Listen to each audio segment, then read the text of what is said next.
The morning light cut through the floor-to-ceiling windows of Whitmore Enterprises, like a judgment illuminating every grain of imported marble, every polished brass fixture, every carefully curated piece of modern art that announced to visitors they had entered a realm where money spoke louder than humanity. Elise Whitmore moved through this manufactured perfection with the precision of a surgeon, her Louboutin heels creating a rhythm that employees had learned to recognize from 3 corridors away, a warning system that sent junior associates scurrying to look busy and senior vice presidents checking their posture. She was 34 years old and had been CEO for 6 years, though most people assumed she had inherited the position rather than clawed her way into it through 70-hour weeks, hostile board meetings, and a ruthlessness that made her late father look merciful by comparison. The assumption stung less now than it had in the beginning. She had learned to wear their underestimation like armor, to let them think nepotism had granted her the corner office, while she systematically dismantled their quarterly projections and rebuilt entire departments overnight. The lobby was filling with the morning rush, a choreographed chaos of employees badge swiping through turnstiles, grabbing overpriced lattes from the ground floor cafe, exchanging pleasantries that meant nothing and cost everything in a corporate hierarchy where a misplaced laugh could derail a promotion. Elise observed it all from her position near the security desk, ostensibly reviewing something on her phone, but actually cataloging faces, noting who arrived at 7:45 versus 8:15, who looked exhausted versus who looked merely tired. Details mattered. Weakness could be measured in increments. That was when Noah Carter walked through the revolving door with his daughter's small hand engulfed in his larger one, and Elise felt the familiar tightness in her chest that she refused to name as anything other than irritation. The man was a contradiction that offended her sense of order.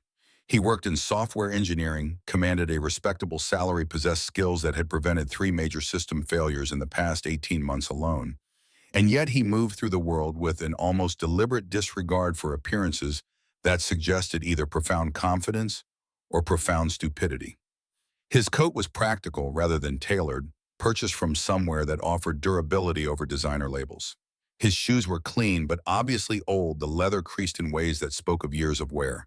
His hair needed cutting, though she suspected the shagginess was more about prioritizing time than fashion. But it was the child that truly disrupted the morning's carefully maintained equilibrium. Chloe Carter was 7 years old, rail-thin with blonde hair pulled into pigtails that never quite achieved symmetry, and she wore a backpack decorated with cartoon characters that Elise vaguely recognized from commercials she fast-forwarded through on the rare occasions she watched television. The bag dwarfed her narrow shoulders, bouncing against her spine with each step as she tried to match her father's longer stride.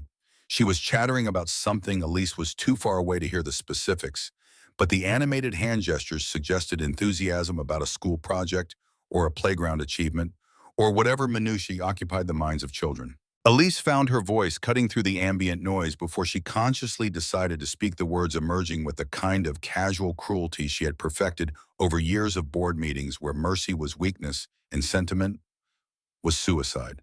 Some people just don't belong here. The statement hung in the air like smoke, visible to everyone within earshot, impossible to ignore. Conversations stuttered to silence. The barista mid-pour froze with the latte cup tilted at a precarious angle. Even the security guard looked up from his monitors with an expression that suggested he wished he were anywhere else. Noah stopped walking. His shoulders tensed in a way that Elise recognized from every previous encounter, that particular stiffening that indicated he had heard her and was choosing his response with the care of someone defusing a bomb. His jaw tightened, the muscle jumping beneath skin that needed shaving, and his hand squeezed his daughter's fingers just a fraction tighter. Chloe looked up at her father, confusion transforming her animated expression into something smaller and more uncertain. Her voice carried in the unnatural silence, high and worried, in exactly the kind of vulnerability that made Elise want to look away. "Daddy, did we do something wrong?" Noah bent down, his face level with his daughter's, and Elise could see him manufacturing a smile that didn't reach his eyes. The tenderness in the gesture was nauseating in its purity, the way he smoothed one of her crooked pigtails and murmured something too quiet for Elise to hear. Whatever he said seemed to satisfy the girl because Chloe nodded and clutched her backpack straps as they continued toward the elevator bank, Noah's hand never leaving her shoulder. Elise had already turned away, by then her phone back in her hand, as if nothing significant had occurred, as if she hadn't just reminded a single father that his presence and his daughters disrupted the pristine professionalism she demanded from her domain. She strode toward her private elevator, the one that bypassed all 47 floors, and delivered her directly to the executive suite, her heels creating that distinctive rhythm that announced her departure as clearly as her arrival. Behind her, one of the receptionists leaned toward her colleague, her whisper somehow amplified in the marble acoustics. She does that every morning, every single time he brings the kid. The other receptionist made a non-committal sound that might have been agreement or merely acknowledgement. Elise heard it all. She always did. The building's architecture, for all its modern beauty, had been designed to carry sound in unexpected ways, a feature she had discovered during her first month as CEO when she overheard two board members plotting her removal in what they assumed was a private conversation 3 floors below her office. She had learned to weaponize the building's acoustic quirks to position herself where whispers became intelligence. She stepped into her private elevator, the doors closing with a pneumatic hiss that sealed her away from the lobby and its judgments. Her reflection stared back at her from the polished steel interior, dark hair pulled into a chignon so tight it gave her headaches by noon, makeup applied with the precision of war, paint a silk blouse the color of dried blood tucked into tailored black trousers that cost more than most of her employees made in a month. She looked exactly like what she had designed herself to become, untouchable, unbreakable, utterly alone. The elevator climbed, and with each passing floor, Elise felt the familiar settling of her armor back into place. The momentary discomfort she had experienced watching Noah comfort his daughter evaporated, replaced by the cold satisfaction of maintaining boundaries. This was a business, not a daycare. If he couldn't manage his personal responsibilities without bleeding them into company time, perhaps he wasn't as indispensable as his performance reviews suggested. The morning progressed with the mechanical efficiency Elise demanded from her schedule. 8 o'clock meeting with the CFO about quarterly projections, where she reduced him to stammering apologies over a 2% shortfall that she knew was actually due to her own aggressive expansion into the Asian market, but accountability needed to be public and painful to be effective. 9:15 conference call with the London office, where she spoke over the managing director 3 times before he stopped trying to sugarcoat bad news. 10:30 review of personnel files for an upcoming round of performance evaluations, where she made notes in the margins that would determine careers and mortgages and whether someone's daughter got braces this year. By 11, she needed air. The executive floor had its own private terrace, a rectangle of carefully maintained greenery that served no practical purpose beyond providing executives somewhere to smoke expensive cigars and complain about their golf handicaps. Elise rarely used it, finding the aesthetic too self-consciously relaxing, but this morning she felt the walls closing in with an intensity that suggested her morning espresso had been stronger than intended. She pushed through the glass doors and immediately regretted it. Noah Carter stood near the far railing, his back to her, one hand holding his phone to his ear, while the other gestured in that unconscious way people did when describing something they couldn't see. He was speaking quietly, but the terrace's open air carried his words with unfortunate clarity. "I know, Mrs. Patterson. I appreciate you taking her after school. The program is closed for teacher training, and I didn't have anyone else." A pause while he listened to whatever response his neighbor offered, and Elise found herself frozen near the door, unable to retreat without making her presence obvious, unwilling to advance and announce herself. She was trapped in an accidental eavesdropping that felt more invasive than any she had deliberately engineered. "No, her mother hasn't called in 6 months. I stopped expecting it after the first year." Another pause, longer this time, and Noah's shoulders dropped in a way that suggested exhaustion so profound it had settled into his bones. When he spoke again, his voice carried a weight that Elise recognized from her own 3 a.m. moments, when the apartment was too quiet and the city lights outside her window felt like audience members waiting for her to admit failure. "Some days I wonder if I'm doing any of this right. If Chloe deserves better than a father who brings her to the office because he can't afford the private care that never has closures or half days. She's 7 and she's already learned to be quiet in corners so nobody notices her. What kind of childhood is that Elise should have left then?"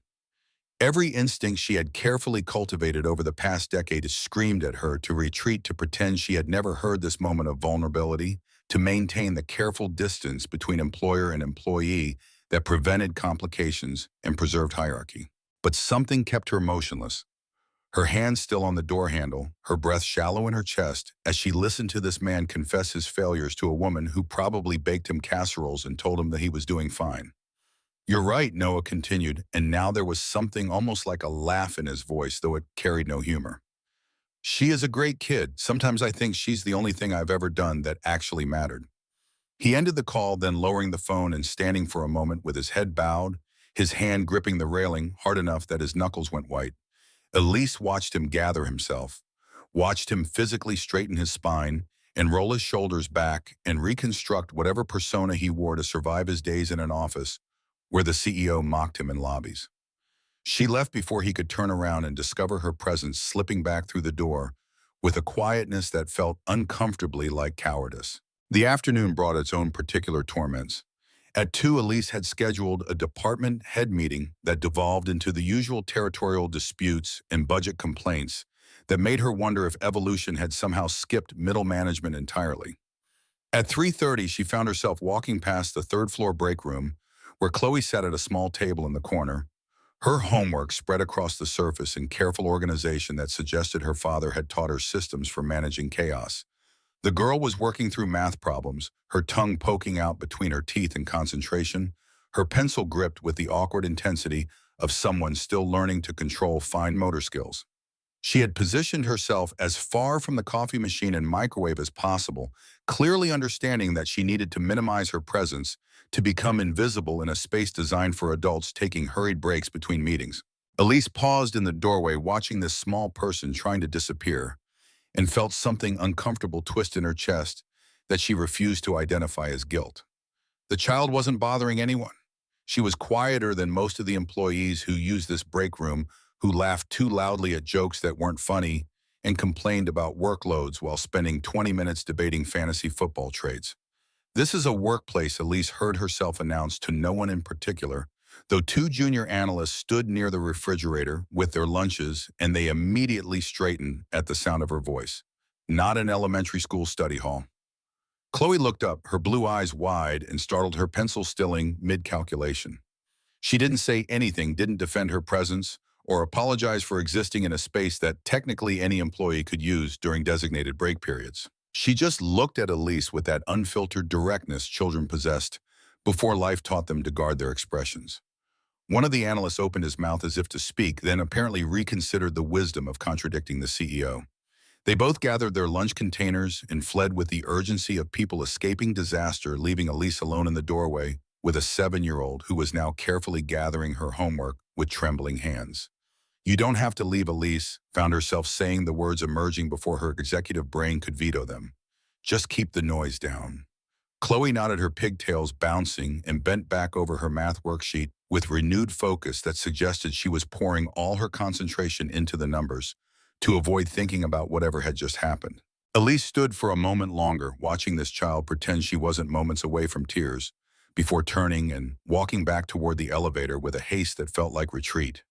That evening, as the office emptied and the sun painted long shadows across the marble lobby, Noah appeared at Elise's office door with a folder of reports she had requested that morning. He knocked twice on the glass, waiting for her gesture before entering, and Elise noted with irritation that he looked calm, collected, completely unruffled by the day's series of humiliations. "The reports you wanted," he offered, setting the folder on the edge of her desk rather than presuming to place it directly in front of her. "Network security protocols for the new client database. I flagged the sections that need executive approval." Elise opened the folder without looking at him, scanning the first page with the kind of focused attention that usually prompted visitors to excuse themselves and leave her to work in peace. But Noah remained standing across from her desk, his hands in his pockets, his expression carefully neutral. "Is there something else?" she asked without lifting her gaze from the document. A pause that stretched just long enough to become noticeable.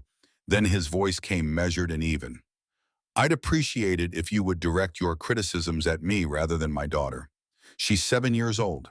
She doesn't understand corporate dynamics or why her presence here bothers you." Elise finally looked up, her pen stilling on the margin where she had been making notes. Noah met her eyes without flinching, though she could see the tension in his jaw, the way his hands had balled into loose fists inside his pockets. "Your daughter is here because you can't separate your personal life from your professional responsibilities." Elise replied, her tone flat and factual. That's not my problem to solve. No, it's not. But taking out your frustration with me on a child is beneath you. The statement hit harder than he probably intended, or perhaps exactly as hard as he meant it to, because Elise felt something in her chest constrict with an intensity that bordered on physical pain, beneath her. As if he knew what depths she had plumbed, what compromises she had made, what pieces of herself she had systematically discarded to build the reputation she now wielded like a weapon. Get out. Noah held her gaze for another beat, then nodded once and turned toward the door. He paused at the threshold, his hand on the frame, and spoke without looking back. She drew you a picture, you know, last night, after dinner. She drew you wearing a crown because she thinks that's what bosses look like in fairy tales. Then he was gone, the door closing with a soft click that somehow felt louder than a slam, and Elise was left alone with her reports and the sudden, unwelcome realization that she couldn't remember the last time anyone had drawn her a picture, crowned or otherwise. The following morning arrived with the same relentless punctuality that governed everything in Elise's carefully ordered existence. She woke at 5:30 to her alarm's insistent chime, completed 30 minutes of bar exercises that left her muscles trembling and her mind blissfully empty, showered in water that never quite got hot enough, despite the building's premium plumbing, and dressed in another variation of the uniform she had constructed for herself, severe tailoring in darker colors. Minimal jewelry, shoes that added 3 inches to her height and brought her eye level with most of the men who tried to intimidate her in conference rooms. By 7, she was in her office reviewing overnight emails from the Tokyo branch, where a contract negotiation had gone sideways in ways that suggested someone wasn't reading the language carefully enough or was deliberately mistranslating to serve their own agenda. She was composing a tersely worded directive when her assistant knocked and entered, without waiting for acknowledgement, which meant the situation required immediate attention. There's a child in the lobby, Miranda announced, her expression caught between professional concern and barely suppressed amusement. Waiting by the executive elevator. She has something for you. Elise looked up from her screen, irritation flaring automatic and immediate. If this is some kind of charity drive or school fundraiser, it's Chloe Carter, Noah's daughter. The irritation transformed into something else, something Elise didn't have vocabulary for, because she had spent years eliminating such responses from her emotional repertoire. She saved the email draft without finishing it and stood smoothing her skirt with hands that felt less steady than they should have been. The executive elevator opened onto the lobby with its usual pneumatic precision, and there stood Chloe, small and determined, her backpack still too large for her frame, her father hovering several feet away, with an expression that suggested he had tried to talk her out of whatever mission she had appointed herself to complete. The morning rush swirled around them, employees flowing past on their way to elevators and coffee, and another day of carefully calibrated productivity. But Chloe stood rooted near the executive elevator bank, like a tiny soldier awaiting orders. She clutched a folded piece of paper in both hands, holding it against her chest with the kind of precious care usually reserved for irreplaceable treasures. When she saw Elise approach, her eyes went wide, and for a terrible moment, Elise thought the child might lose her nerve entirely and flee. But instead, Chloe stepped forward with the kind of courage that only came from not yet understanding how badly the world could hurt you. "This is for you," she announced, her voice carrying in the marble acoustics with unfortunate clarity. Several nearby employees stopped to watch their morning routines disrupted by the unexpected theater of a child confronting the CEO. Elise stared at the offering, this piece of folded paper extended toward her like a peace treaty or a declaration of war, or perhaps both simultaneously. Every instinct screamed at her to dismiss it, to walk past this child and into her private elevator and let the moment dissipate into office gossip that would be forgotten by lunch. But she found her hand reaching out, accepting the paper with fingers that felt clumsy and uncertain. "What is this?" The question emerged more sharply than intended, a defense mechanism activated by proximity to vulnerability. Chloe's expression didn't falter, though Elise saw her father tense several feet away, his body language broadcasting readiness to intervene if necessary. "It's a thank you card for letting my daddy work here." The statement was so earnest, so completely devoid of irony or manipulation, that Elise felt something crack in the careful architecture of her morning composure. She unfolded the paper with movements that felt mechanical, revealing a crayon drawing that would have been unremarkable in any elementary school classroom. But here in this marble lobby, surrounded by imported art, in six-figure salaries seemed almost obscene in its innocence. The drawing depicted three figures in the primary color simplicity of child art: a stick figure woman with dark hair wearing what appeared to be a triangle dress, a taller stick figure man, and a smaller stick figure girl with yellow pigtails. Above the woman's head floated a crude crown, each point carefully colored in gold crayon. Below the drawing in handwriting that showed the careful concentration of someone still mastering cursive were the words, "Thank you for being nice to my daddy." Elise's throat closed. The lobby sounds, conversations and footsteps, and the hiss of the espresso machine receded to a distant hum that might have been tinnitus or might have been the sound of something fundamental breaking inside her chest cavity. She stared at this child's drawing, this artifact of gratitude offered for kindness that Elise had never actually provided, and felt the weight of her own cruelty settle across her shoulders like a physical burden. "I drew you with a crown because you're the boss," Chloe continued, apparently interpreting Elise's silence as interest rather than paralysis. "My daddy says you're the smartest person in the whole building. That's like being a queen, right?" Elise forced herself to look up from the drawing to meet this child's eyes that held nothing but hope and trust and a belief that adults were fundamentally good if you just tried hard enough to reach them. She wanted to explain that the crown was accurate, but not in the way Chloe imagined, that queens in the real world ruled through fear, rather than benevolence, that intelligence was a weapon best wielded from distance. But the words lodged in her throat, refusing articulation. "Fine," she managed finally, the single syllable emerging flat and dismissive. She refolded the drawing without looking at it again and turned toward her elevator, each step requiring conscious effort, as if her body had forgotten how to execute basic motor functions. Behind her, she heard Noah's quiet voice praising his daughter for being brave, heard Chloe's excited chatter about what they should have for dinner, heard the normal sounds of a father and daughter navigating their morning with the kind of easy intimacy that Elise had never known and had convinced herself she didn't miss. The elevator doors closed, sealing her away from the lobby and its witnesses, and she sagged against the steel wall as the car climbed toward the executive floor. She should have thrown the drawing away. There was a recycling bin in the elevator designed for executives who needed to dispose of sensitive documents between floors. She could have dropped it there, eliminated the evidence of this moment, returned to her office and her emails, and the comfortable familiar of corporate warfare, where the rules were clear and mercy was weakness. Instead, she found herself smoothing the paper flat against her thigh, pressing out the creases she had just created, treating this crayon drawing with more care than she had shown most things in the past decade. When the elevator doors opened onto the executive floor, she walked to her office with the drawing held carefully in both hands, aware of Miranda's curious gaze, tracking her progress but unwilling to offer explanation or deflection. She set the drawing on her desk, positioning it next to her keyboard, where she would see it every time she looked up from her work.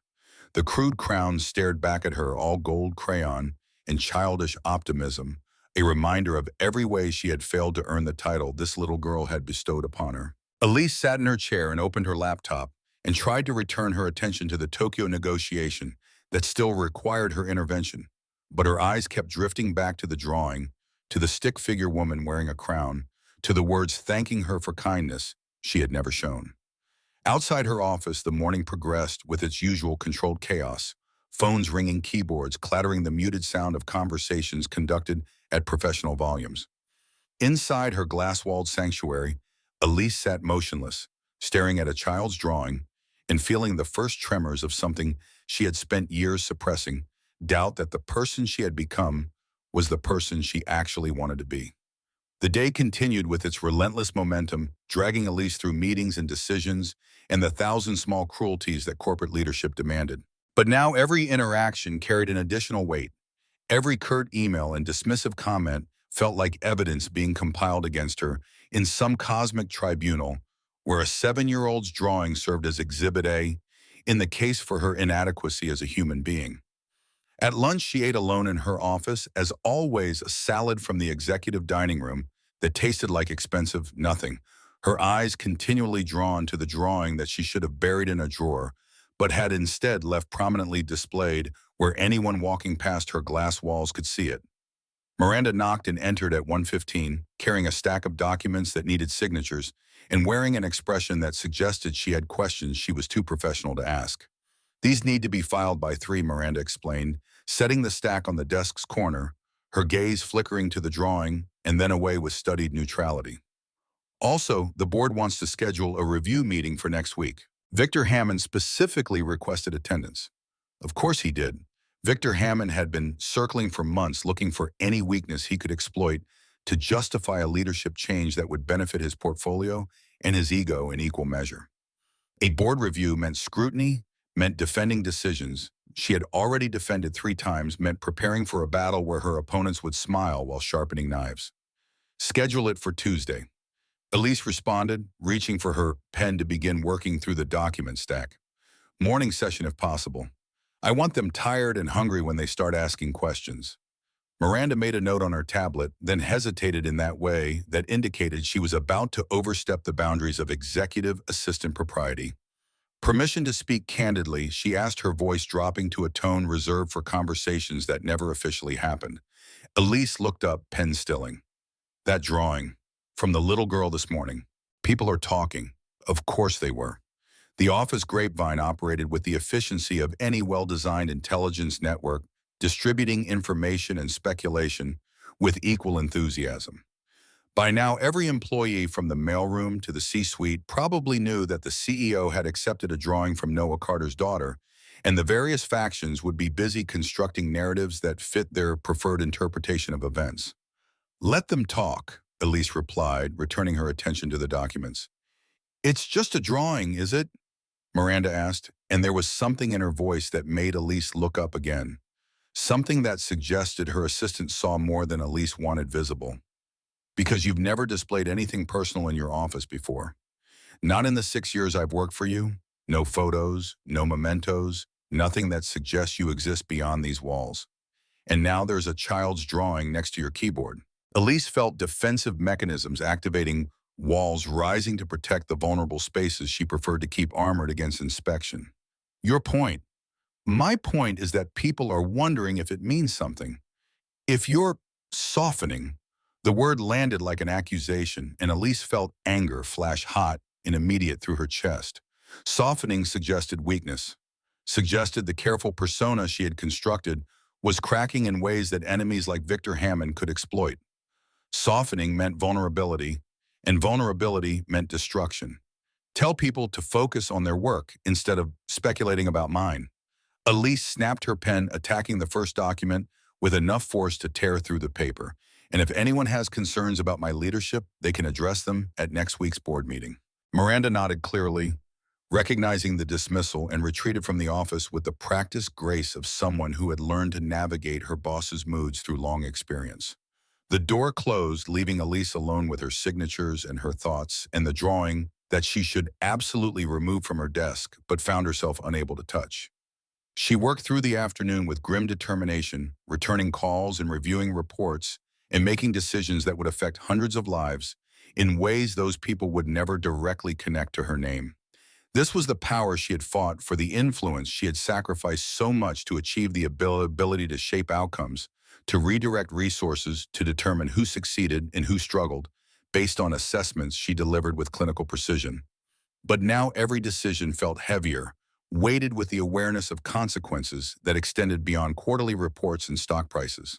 When she reviewed a layoff proposal for the manufacturing division, she found herself wondering how many of those employees had children. How many were single parents navigating the impossible mathematics of childcare and work schedules? When she approved budget cuts to the facilities department, she thought about the janitors whose names Noah apparently knew, the cleaning staff who worked overnight shifts, so their kids could sleep in real beds instead of break room corners. The thoughts were intrusive and unwelcome, disrupting the careful compartmentalization she relied on to function in a role that required making difficult choices without drowning in sentiment. She pushed them away with practiced efficiency, but they kept returning like waves against a deteriorating seawall, persistent and inexorable and impossible to permanently repel. At 4:30, she decided she needed coffee, or possibly air, or possibly an excuse to leave her office and its glass walls and the feeling that she was being observed by invisible judges who found her wanting. She took the stairs instead of the elevator, descending 3 floors to the executive break room that offered better espresso than the general employee facilities and came with the unspoken rule that junior staff avoided it during peak hours. The break room was empty when she arrived, the espresso machine humming its idle readiness, the afternoon sun slanting through windows that overlooked the Boston cityscape with its tangle of old architecture and new money. Elise was setting up her cup measuring grounds with the precision she applied to everything when she heard footsteps in the hallway outside. 2 voices male speaking with the casual volume of people who assumed privacy. Elise recognized them immediately. David Chen and Marcus Wright, senior developers who had been with the company for 5 years and consistently received performance ratings that kept them employed but never promoted. They were competent but unremarkable, the kind of employees who filled necessary roles without ever quite distinguishing themselves. They entered the break room, still mid-conversation, so focused on their discussion that they didn't immediately notice Elise standing at the espresso machine. She should have announced her presence, should have cleared her throat, or made some other indication that they were not alone. But something kept her silent, curious about what people said when they thought the CEO wasn't listening. "I'm just saying, single dad, and all you'd think the company could cut him some slack," Marcus was saying as he headed for the refrigerator. "Did you see his wallet yesterday? Thing looked like it survived a war." David laughed, opening a cabinet to retrieve coffee filters. "Right? And bringing the kid to work because he can't afford proper childcare. I mean, I get it's tough, but at some point you have to wonder if he's really committed to the job or just collecting a paycheck between parenting emergencies." The words hit Elise like a physical blow, not because they were particularly cruel by corporate standards, but because she recognized the tone, casual dismissal, easy mockery, the kind of thoughtless commentary that people engaged in when discussing someone they considered inferior to their own circumstances. She had heard similar conversations dozens of times, had participated in them herself, when targeting underperforming departments or questioning someone's commitment based on metrics that had nothing to do with actual capability. But now listening to these men laugh about Noah's worn wallet and his childcare struggles, she felt something dark and furious coil in her chest, something that had been building since the morning she saw Chloe's drawing and realized exactly what kind of queen she had become. "Maybe we should start a charity fund," Marcus continued, his voice thick with false sympathy. "Poor single dad, can't keep a wife, can't afford a nanny. What's next? Asking for company donations to buy him a new wallet." They both laughed, and the sound scraped against something raw in Elise's chest, something she had been trying to ignore since watching Noah bend down to comfort his confused daughter in the lobby, since hearing him confess his doubts to a neighbor on a phone call he thought was private, since accepting a drawing from a child who believed adults were fundamentally good. Enough. The word cracked through the break room like a whip, sharp and absolute, and carrying enough authority that both men jerked to attention as if physically struck. They spun to face her coffee, forgotten expressions, cycling through surprise to recognition, to the dawning horror of employees who had just been caught speaking freely about a colleague in front of the one person who could end careers with a signature. Elise set her espresso cup down with deliberate care, the porcelain clicking against the counter, with a finality that suggested executions at dawn. She stepped toward them slowly, each footfall measured and precise, giving them time to fully comprehend the depth of their miscalculation. "Miss Whitmore, we didn't—" David started, but she cut him off with a gesture that brooked no interruption. "I heard exactly what you said, both of you, and now you're going to listen to what I have to say." They stood frozen, 2 men in their 30s who made comfortable 6-figure salaries and probably went home to wives and houses in suburbs where lawns needed mowing and kids needed homework. Help men who had never had to make the choices Noah made every day, men who had the luxury of mocking someone else's struggles because they had never experienced genuine hardship. "Noah Carter has been with this company for 3 years. Elise began, her voice low and controlled, in a way that was somehow more frightening than shouting. "In that time, he has prevented 2 major security breaches that would have cost us millions in damages and reputation. He has trained 6 junior developers who are now performing at levels that exceed initial projections. He has worked more overtime hours than any other engineer in his department, often staying past midnight to ensure system stability before major launches. She paused, letting the statistics sink in, watching their faces as they realized this wasn't going to be a quick reprimand they could apologize away. He does all of this while raising a daughter alone because his ex-wife abandoned them both for a life that apparently didn't include motherhood or accountability. He arranges his schedule to accommodate school closures and pediatrician appointments and the thousand other responsibilities that come with being a single parent. And he never not once uses any of this as an excuse for substandard performance. Marcus opened his mouth as if to speak, but Elise's glare silenced him before sound could form.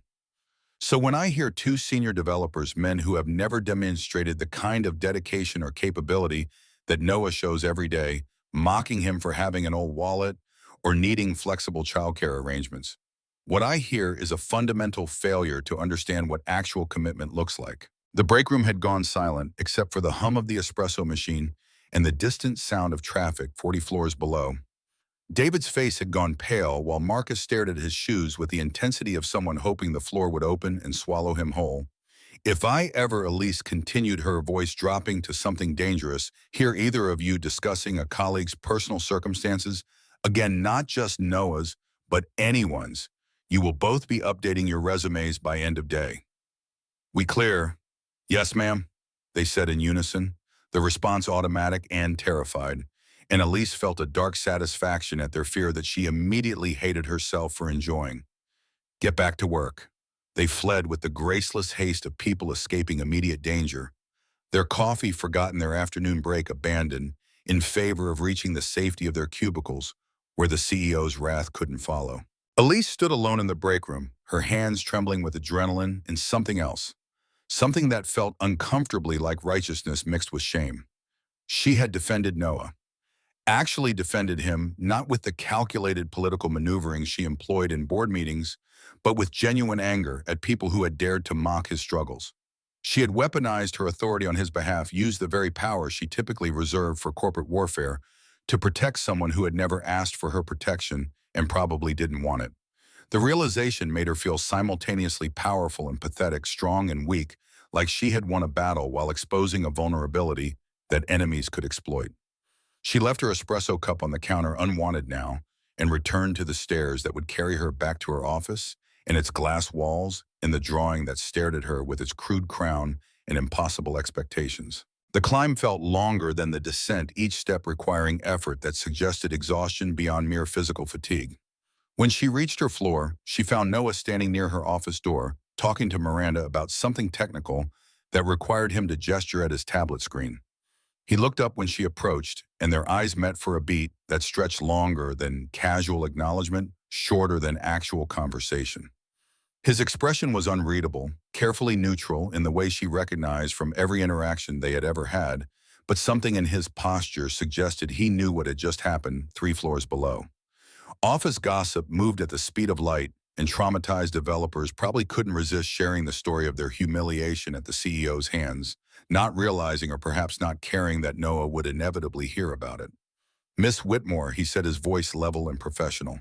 I was just dropping off the network analysis you requested. Thank you, she replied, equally formal, and gestured for him to follow her into the office. Miranda watched them with interest, poorly disguised as administrative efficiency, and Elise made a mental note to have a conversation about appropriate curiosity levels in executive assistants. Noah entered her office and closed the door with a care that suggested he understood this was about to become a private conversation, whether he wanted it or not.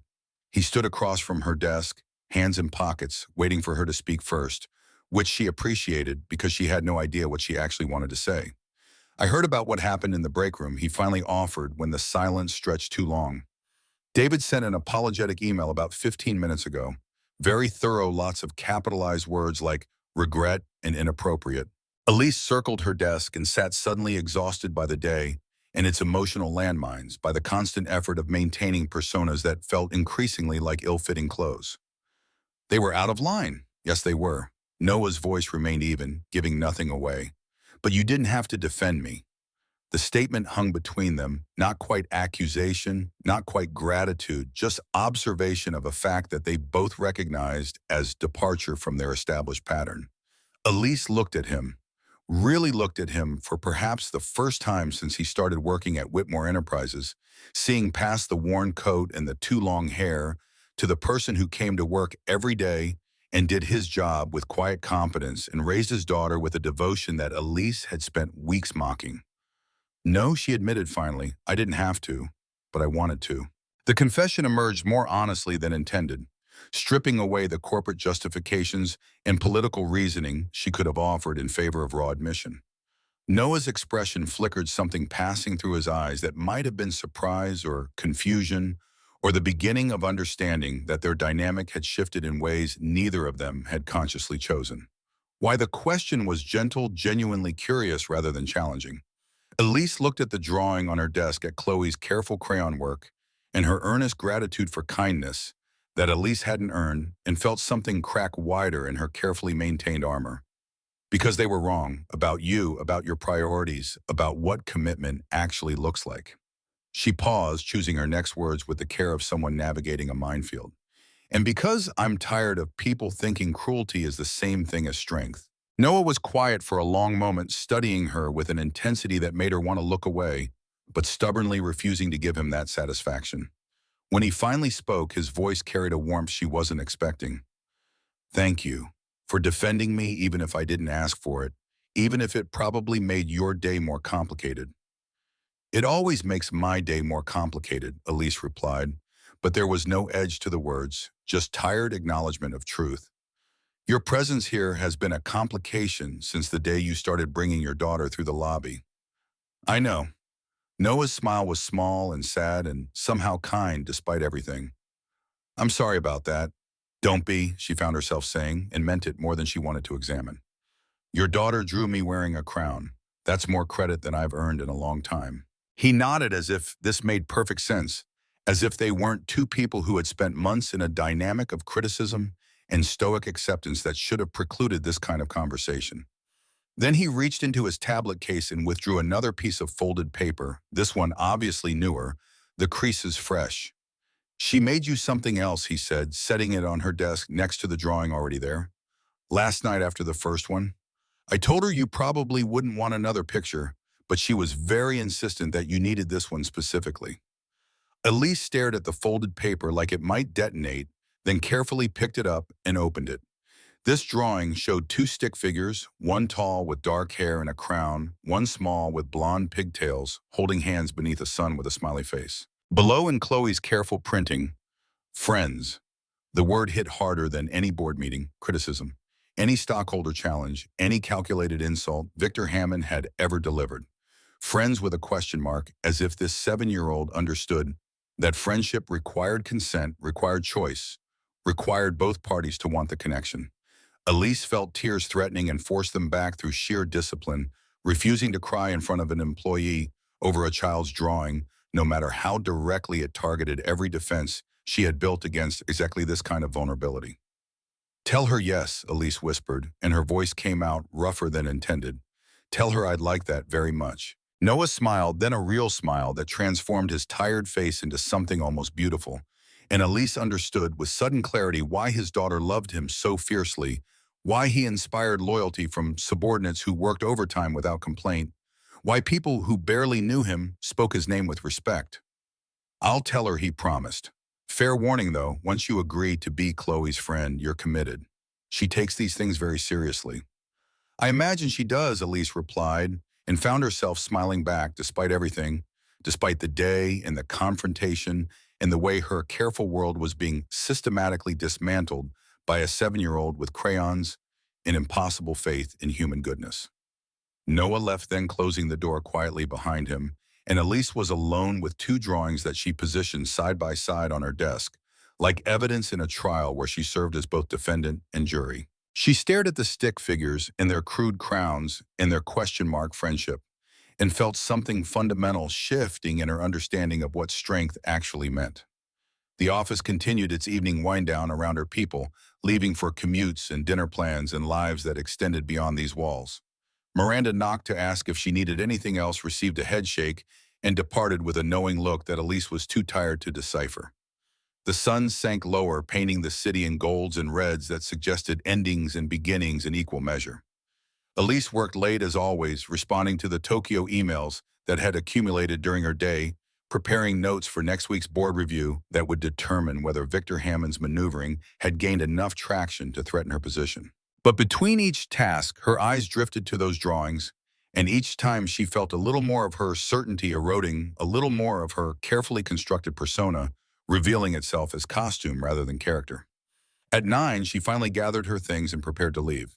She should have left the drawings on her desk, where anyone passing by could see them, could speculate about what they meant and whether the Ice Queen was melting. Instead, she found herself carefully folding both pieces of paper and tucking them into her briefcase, carrying them with her as she rode the elevator down to the parking garage where her Mercedes waited in its reserved spot. The drive home took 20 minutes through traffic that never really stopped in Boston, just shifted from gridlock to merely heavy, depending on the hour. Her apartment occupied the top floor of a converted historic building in Back Bay, all exposed brick and floor-to-ceiling windows and furniture that cost more per piece than most people made in a month. It was beautiful and impersonal, a space designed to impress visitors who never came and showcase tastes that she had cultivated from magazines and design blogs rather than any genuine personal preference. She poured herself a glass of wine that she didn't really want and stood at the window overlooking the city, her reflection staring back from the glass, a woman in expensive clothes with perfect posture and tired eyes, a woman who had achieved every professional goal she had set for herself and somehow ended up lonelier than she had been before any of it started. The drawings sat in her briefcase on the entry table, and she found herself walking back to retrieve them, smoothing them flat on her kitchen counter, as if they were important documents requiring preservation. She studied Chloe's careful work, the way she had drawn the smiley-faced sun, the way she had connected the stick figure's hands with a thick crayon line that suggested permanence. Friends with a question mark, as if afraid of rejection, as if believing that adults might not want to be friends with 7-year-olds who understood the world in primary colors and uncomplicated kindness. Elise picked up her phone and opened a text thread that she rarely used, her father's number still saved, despite the fact that he had been dead for 4 years. She had kept his final message sent 3 days before the stroke that killed him in his office, surrounded by quarterly reports and stock tickers. Never let them see you care. It's the only advantage you have. She stared at those words now, at the philosophy she had internalized so completely. It had become indistinguishable from her own thoughts, and felt a wave of something that might have been grief or might have been rage at the life he had convinced her she needed to live. Her father had been wrong, or perhaps not wrong, but incomplete, offering survival strategies that came at costs he had never calculated because he had never valued the things they destroyed. He had taught her to be invulnerable, and in doing so had made her incapable of connection. He had shown her how to win, but never mentioned that victories could be hollow when celebrated alone. Elise deleted his message. The action took 5 seconds, a few taps on her screen, but it felt like dismantling a monument that had stood for decades. She stood in her expensive kitchen with her overpriced wine and her empty apartment, and felt lighter than she had in years, as if she had been carrying weight she didn't know could be set down. She took a picture of both drawings and sent them to her private email with the subject line, "Evidence," and no body text, creating a backup in case the originals got damaged or lost. Then she carefully placed them in a drawer in her bedroom, tucked between silk scarves she never wore, and costume jewelry that had seemed important when purchased, but revealed itself as unnecessary when actually owned. Sleep came eventually, though her dreams were fragmented in strange crowns made of crayon children with pigtails asking questions she didn't know how to answer, her father's office filling with sunlight and the sound of laughter she couldn't quite place. She woke at 5:30 as always, but for the first time in years she hit the snooze button and allowed herself 10 extra minutes of rest that felt simultaneously indulgent and necessary. The office waited with its usual demands, its performance reviews and budget meetings, and the constant chess game of corporate politics, where every move carried consequences that rippled through departments and paychecks and lives she would never directly touch. But now, as Elise dressed in her armor of silk and tailoring, as she gathered her briefcase and her phone and her perfectly prepared facade, she carried something new with her, the knowledge that a 7-year-old thought she could be someone's friend, and the terrifying, exhilarating possibility that maybe against all evidence and expectation, Chloe might be right. The morning lobby ritual played out with its usual choreography, employees flowing through turnstiles with badges and coffee, and the practiced efficiency of people executing learned routines. Elise stood near the elevator bank, ostensibly reviewing something on her phone, but actually watching for Noah and his daughter, with an attention she refused to acknowledge as anticipation. They appeared at 7:53, slightly later than usual, Noah looking more harried than typical, and Chloe's pigtails distinctly asymmetrical in a way that suggested a rushed morning. They moved through the lobby with purpose, Noah clearly focused on reaching his floor before some deadline or meeting, and Elise found herself stepping directly into their path with an impulse that bypassed all executive training. Noah stopped, surprise flickering across his face before professional neutrality reasserted itself. "Good morning, Miss Whitmore." Elise looked at him, then at Chloe, who had frozen in that particular way children did when they weren't sure if they were in trouble or not. The girl clutched her backpack straps, her blue eyes wide and uncertain, clearly remembering yesterday's drawing delivery and probably expecting some new variation of adult incomprehensibility.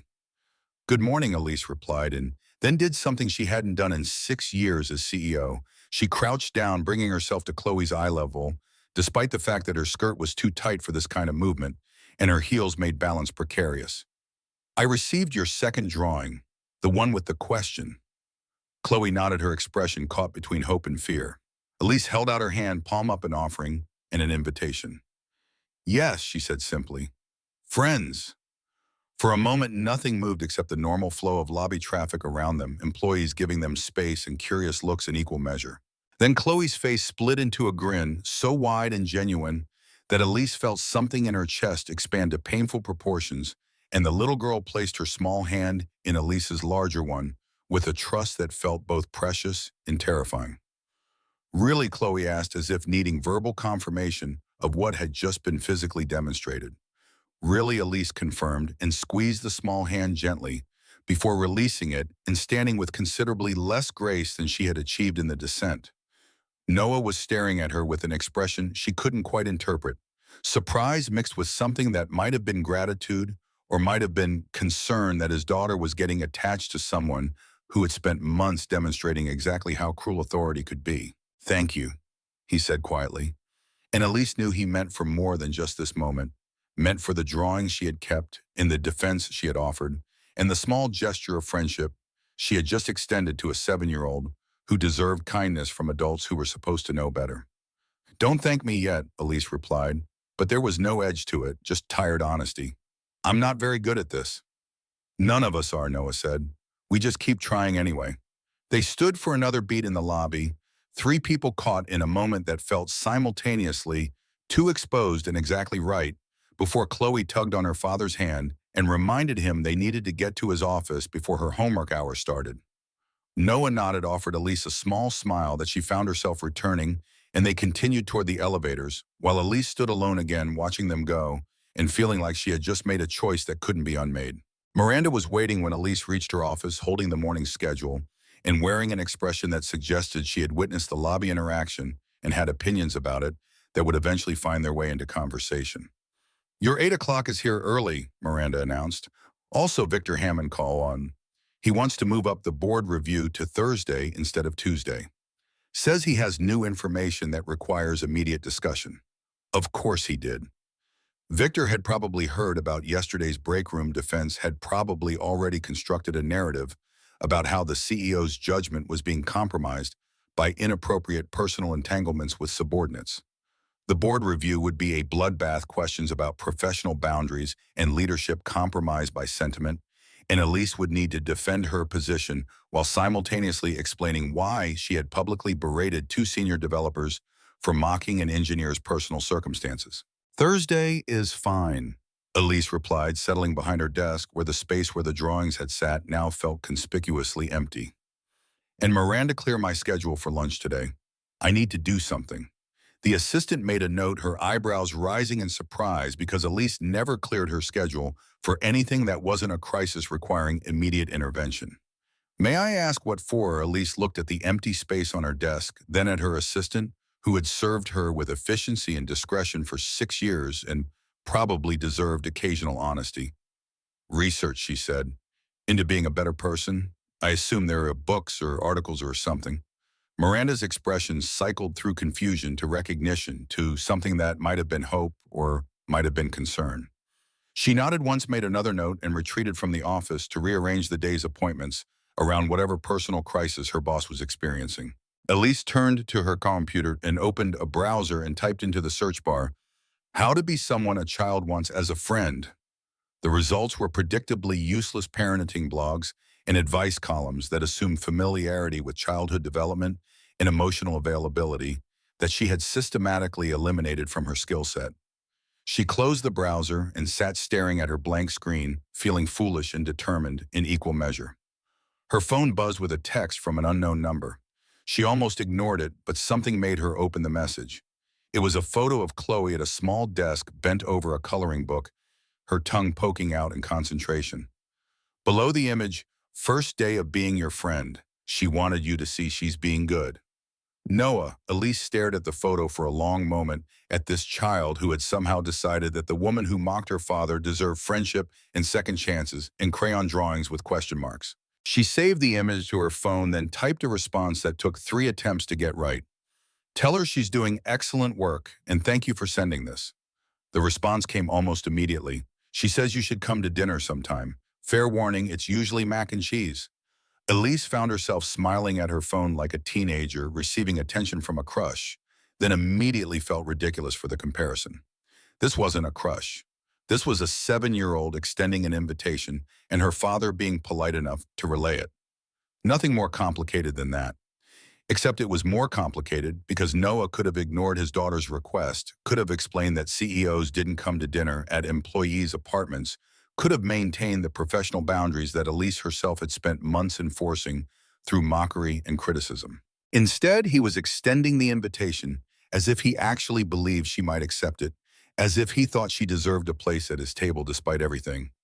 "I'd like that," she typed, then hesitated before adding, "When works for your schedule." The response took longer this time, long enough that Elise opened her email and tried to focus on quarterly reports while simultaneously waiting for her phone to buzz again. When it finally did, Noah's message was longer than his previous ones. "Friday night, 6:30, fair warning. My apartment is small and Chloe will probably ask you 1,000 questions about what it's like being a boss. Also, she's decided you need a nickname because Miss Whitmore is too formal for friends. She's currently workshopping options. Prepare yourself."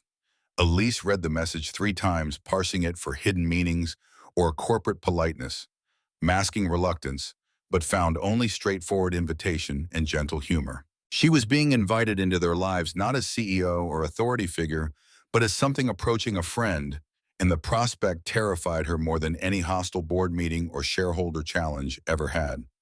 "Friday works," she replied, "and tell Chloe I look forward to hearing her nickname options, though I reserve the right to veto anything too ridiculous." She says E is her current frontrunner. Apparently it sounds like easy, which she thinks is funny. Kids are weird. "E works," Elise typed, and felt something warm and unfamiliar settle in her chest as she added, "See you Friday, both of you." She set her phone down and returned her attention to the quarterly reports that actually mattered to her job security and professional reputation. But the warmth remained stubborn and persistent, a small flame that years of practiced coldness couldn't quite extinguish. The rest of the week unfolded with strange momentum. Familiar routines disrupted by new awareness that changed nothing about the actual work, but somehow transformed her experience of it. Elise still attended meetings and reviewed budgets and made decisions that affected hundreds of employees she would never personally meet. But now she found herself noticing details she had previously dismissed: the receptionist who always arrived 10 minutes early and used the time to organize her desk with meticulous care. The junior analyst who brought his lunch in containers that suggested someone cared enough to cook for him. The IT technician who made small talk with the security guards in a way that suggested genuine interest rather than networking strategy. Noah appeared in her office twice more that week, once to deliver a report she had requested and once to ask about server maintenance scheduling that required executive approval. Both interactions remained professionally appropriate, but something had shifted in the quality of their silence. The space between words now filled with acknowledgement rather than tension. On Thursday, the board review materialized exactly as predicted. Victor Hammond armed with questions that were really accusations. other board members watching with the calculating interest of people assessing weakness and prey. They questioned her recent behavior, said about the incident with the two developers, suggested that personal feelings were compromising professional judgment.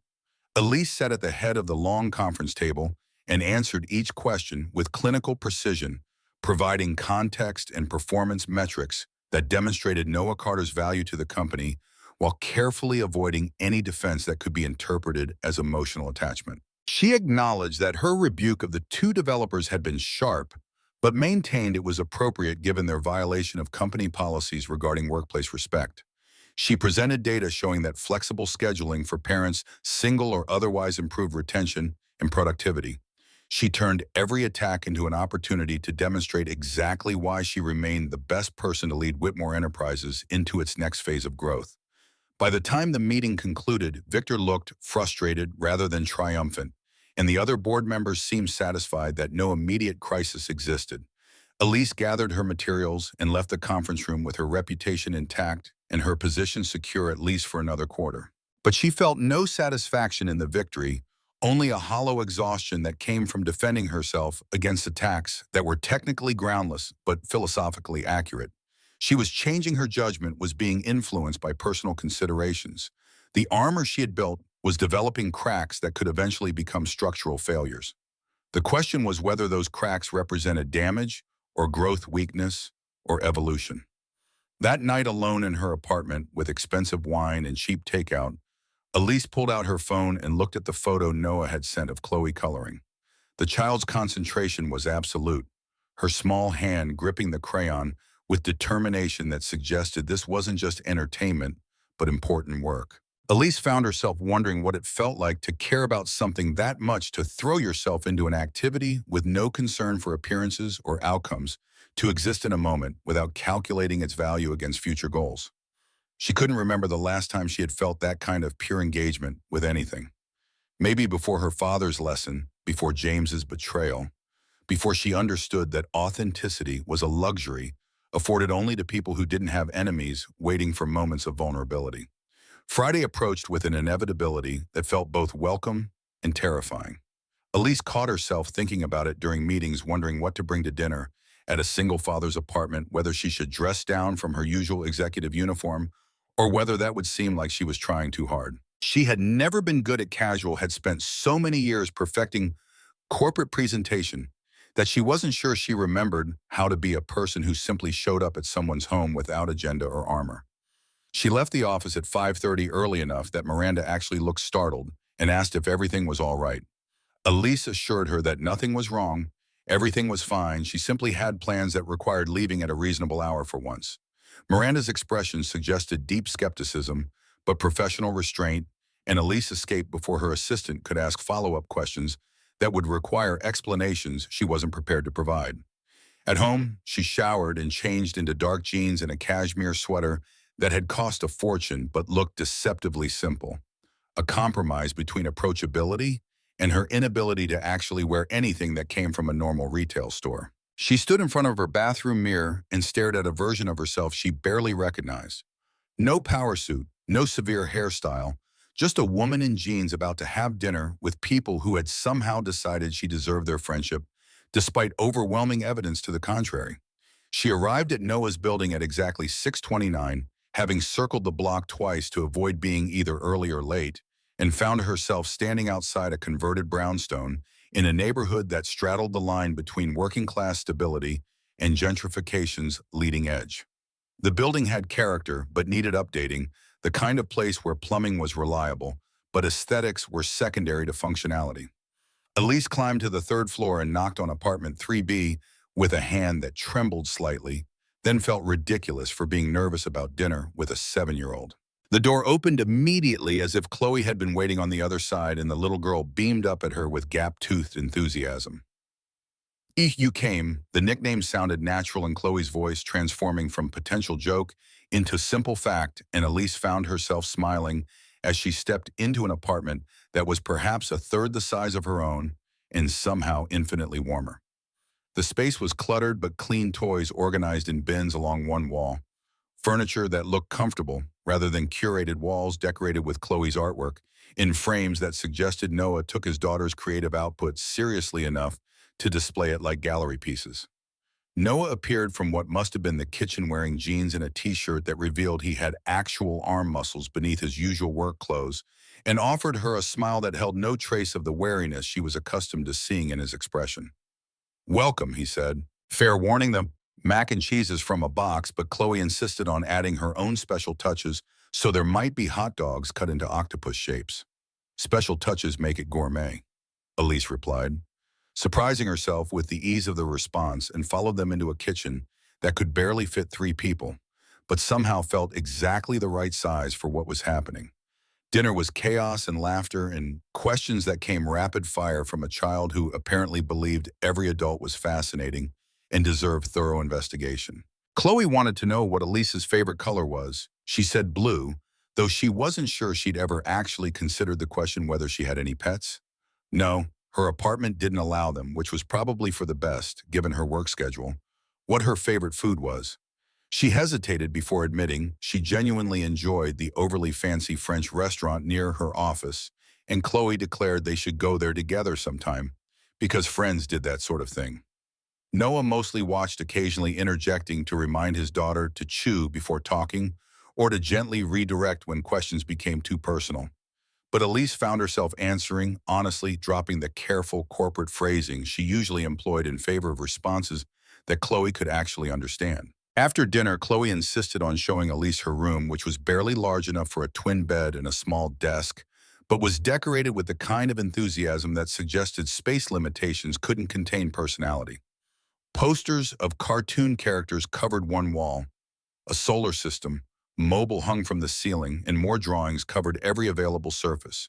Some framed, others taped haphazardly, all displaying the kind of prolific creativity that came from having too many ideas to contain. "This is where I made your drawings," Chloe announced, gesturing toward her desk, where crayons and markers lived in organized chaos. "Daddy says I should always sign my art, but I forgot to on yours. So technically, they could be from anyone." Elise crouched to examine the workspace, noting the careful way everything was arranged, despite the crowding, the evidence of a child who had been taught to respect her materials, even when space was limited. "I'll know they're from you anyway," she said. "Nobody else draws crowns quite like you do." Chloe beamed at this, clearly pleased by the compliment, then suddenly wrapped her arms around Elise's waist in a hug that was entirely unprompted and utterly disarming. Elise froze, unsure how to respond to physical affection she hadn't invited and didn't know how to reciprocate. But then her arms moved of their own accord, awkward and uncertain, returning the embrace with the careful gentleness of someone handling something infinitely precious and terrifyingly fragile. When Chloe pulled back, her expression was serious in that way children sometimes became when delivering truths adults preferred to avoid. "My daddy says you're sad sometimes, but you don't let anyone see it. Is that true?" The question landed like a physical blow, stripping away years of carefully maintained presentation to reveal the truth Elise had convinced herself was invisible. She looked at this 7-year-old who somehow saw past tailored clothes and executive authority to the loneliness beneath, and felt her throat close around words that refused to form. "Yes," she finally managed. "That's true." Chloe nodded as if this was exactly the answer she expected. "That's okay. Friends help each other stop being sad. That's kind of the whole point." Then she skipped out of the room, apparently satisfied that she had solved a complex emotional equation with elementary logic, leaving Elise crouched beside a child's desk, with tears threatening to breach the disciplined control that had held them back for years. Noah appeared in the doorway, his expression gentle and knowing in a way that suggested he had heard the entire exchange. "She's not subtle," he offered. "Takes after me in that regard, apparently." Elise stood wiping at her eyes with the back of her hand in a gesture that was neither professional nor dignified, but was simply human. "Does it get easier?" she asked. Being someone who actually feels things, Noah considered this, leaning against the doorframe with his arms crossed in a posture that was somehow both casual and supportive. "Easier isn't really the right word. It gets realer. More complicated. Sometimes harder, actually, but also worth it in ways that the safe version never was." He pushed off from the doorframe and gestured toward the living room, where Chloe was already setting up some sort of board game that apparently required adult participation. Come on, she's going to insist we play whatever she picked out, and I promise you she makes up rules as she goes. It's chaos and you'll probably lose, but that's kind of the experience. Elise followed him out of the bedroom, leaving behind the drawings and crayons, an evidence of creativity that knew no boundaries, and settled onto a couch that was comfortable rather than stylish, while a 7-year-old explained incomprehensible game rules with the absolute confidence of someone who believed adults would simply adapt to whatever reality she constructed. And for the next 2 hours, Elise did exactly that, played games with made-up rules, laughed at jokes that weren't particularly funny, but were delivered with such enthusiasm they became hilarious, and slowly, carefully began to understand what it meant to be someone who didn't always know the right answer, but showed up anyway. When she finally left at 9, long past, when she normally would have ended any social obligation, Chloe hugged her goodbye with the same unself-conscious affection she had shown earlier, and Noah walked her to the door with an expression that suggested he understood exactly how significant this evening had been. "Thank you for coming," he said quietly. It meant a lot to Chloe, to both of us actually. "Thank you for inviting me," Elise replied, and meant it more than any corporate pleasantries she had ever delivered. This was she paused, searching for words that could accurately convey what had happened in this small apartment, with its cluttered warmth and genuine connection. This was exactly what I needed. Noah smiled, small and private and somehow intimate, despite the public hallway they stood in. "You're welcome back anytime, E. Consider yourself officially adopted into our chaos." The drive home felt longer than it should have. Elise's mind replaying moments from the evening to Chloe's questions, Noah's quiet support, the feeling of being welcomed into a space without conditions or expectations beyond simple human decency. She parked in her building's garage and rode the elevator to her apartment, stepping into a space that suddenly felt cavernous and cold compared to the warmth she had just left. She poured herself wine out of habit rather than desire, and stood at her window looking out over the Boston skyline at the thousands of lit windows that represented lives being lived beyond her ability to control or influence. Somewhere out there, Noah was probably putting Chloe to bed, reading her a story, or listening to her recount the highlights of having the boss lady over for dinner. Somewhere out there, people were being kind to each other without calculating the cost, were forming connections that made them vulnerable but gave them strength. Elise pulled out her phone and looked at the photo of Chloe coloring, then opened her camera and took a picture of her own reflection in the darkened window. A woman in an expensive apartment holding an expensive phone, looking more uncertain than she had in years and somehow more alive because of it. She set an alarm for earlier than usual the next morning, then did something she hadn't done in months. She climbed into bed without checking her email one final time, trusting that whatever crises had emerged during her absence could wait until she had slept and dreamed and woken into a weekend that suddenly held possibility beyond the usual reports and strategic planning.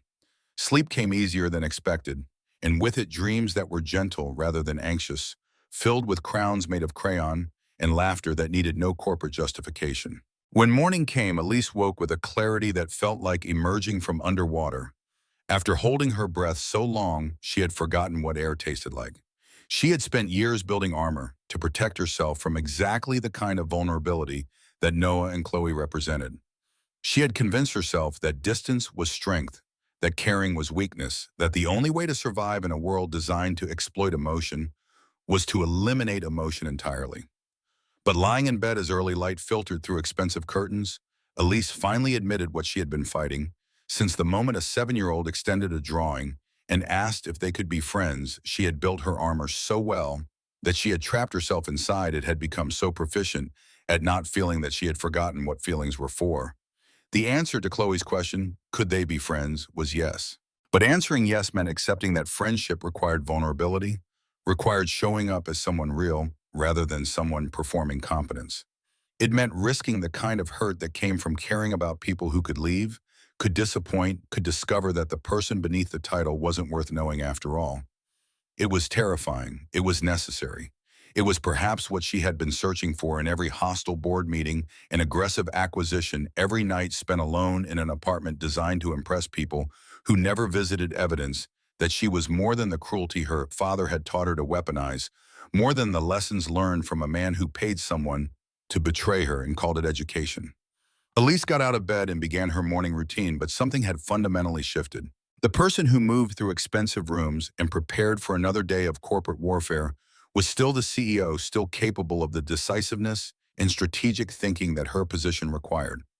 But now she was also someone who had played board games with made-up rules, who had been hugged by a 7-year-old, who thought friendship was simple, who had been invited to belong somewhere without first proving she deserved the invitation. The weekend stretched ahead with its usual empty hours, but for the first time in longer than she could remember, Elise found herself looking forward to Monday morning, not because she needed the structure of work to avoid examining her life, but because she wanted to see Noah and Chloe again, wanted to continue this strange experiment of being someone who allowed herself to care about people beyond their utility to her professional goals. She spent Saturday researching child-appropriate activities in Boston, bookmarking museums and parks and events that might interest a 7-year-old with unlimited questions and an enthusiasm for learning. She went to a bookstore, an actual physical bookstore, not an online algorithm, and asked the staff for recommendations about books that helped adults understand children about navigating friendship when you had spent years pretending you didn't need it. Sunday brought the usual preparation for the coming week, but Elise found herself working through emails faster than normal, clearing space in her schedule for things that weren't strictly business critical, but felt essential to the person she was tentatively becoming. She approved budget increases for the employee childcare subsidy program, something she had previously dismissed as unnecessary expense. She drafted a memo about workplace culture and professional boundaries that acknowledged the difference between appropriate criticism and personal cruelty. Small changes, incremental adjustments to patterns she had followed for years, but they represented something larger, a willingness to consider that the way she had been doing things wasn't the only way and possibly wasn't even the best way. When Monday morning arrived, Elise dressed in her usual armor, but felt different inside it, as if the silk and tailoring no longer defined her, but simply clothed someone more complex than executive authority could fully contain. She drove to the office with her coffee and her prepared remarks for the day's meetings, and when she walked through the lobby at 7:47, she found herself looking for Noah and Chloe, with an anticipation that had nothing to do with maintaining her mockery routine and everything to do with genuine curiosity about how their weekend had gone. They appeared at 7:52, right on schedule, and when Chloe saw her, she broke free from her father's hand and ran across the marble floor with the kind of joyful abandon that the space wasn't designed for, her backpack bouncing against her spine with each step. We had pancakes this morning, and I told Daddy we should have invited you, but he said you probably had your own breakfast plans, which is fair because you're an important person who is very busy. The words tumbled out in a breathless rush, and Elise found herself crouching down, again ruining the lines of her skirt, but not particularly caring, because Chloe's enthusiasm deserved engagement at eye level. Next time she said, "If your daddy makes pancakes again, I'd like to be invited." Really, Chloe's eyes went wide. Because they're really good. He makes faces with chocolate chips and everything.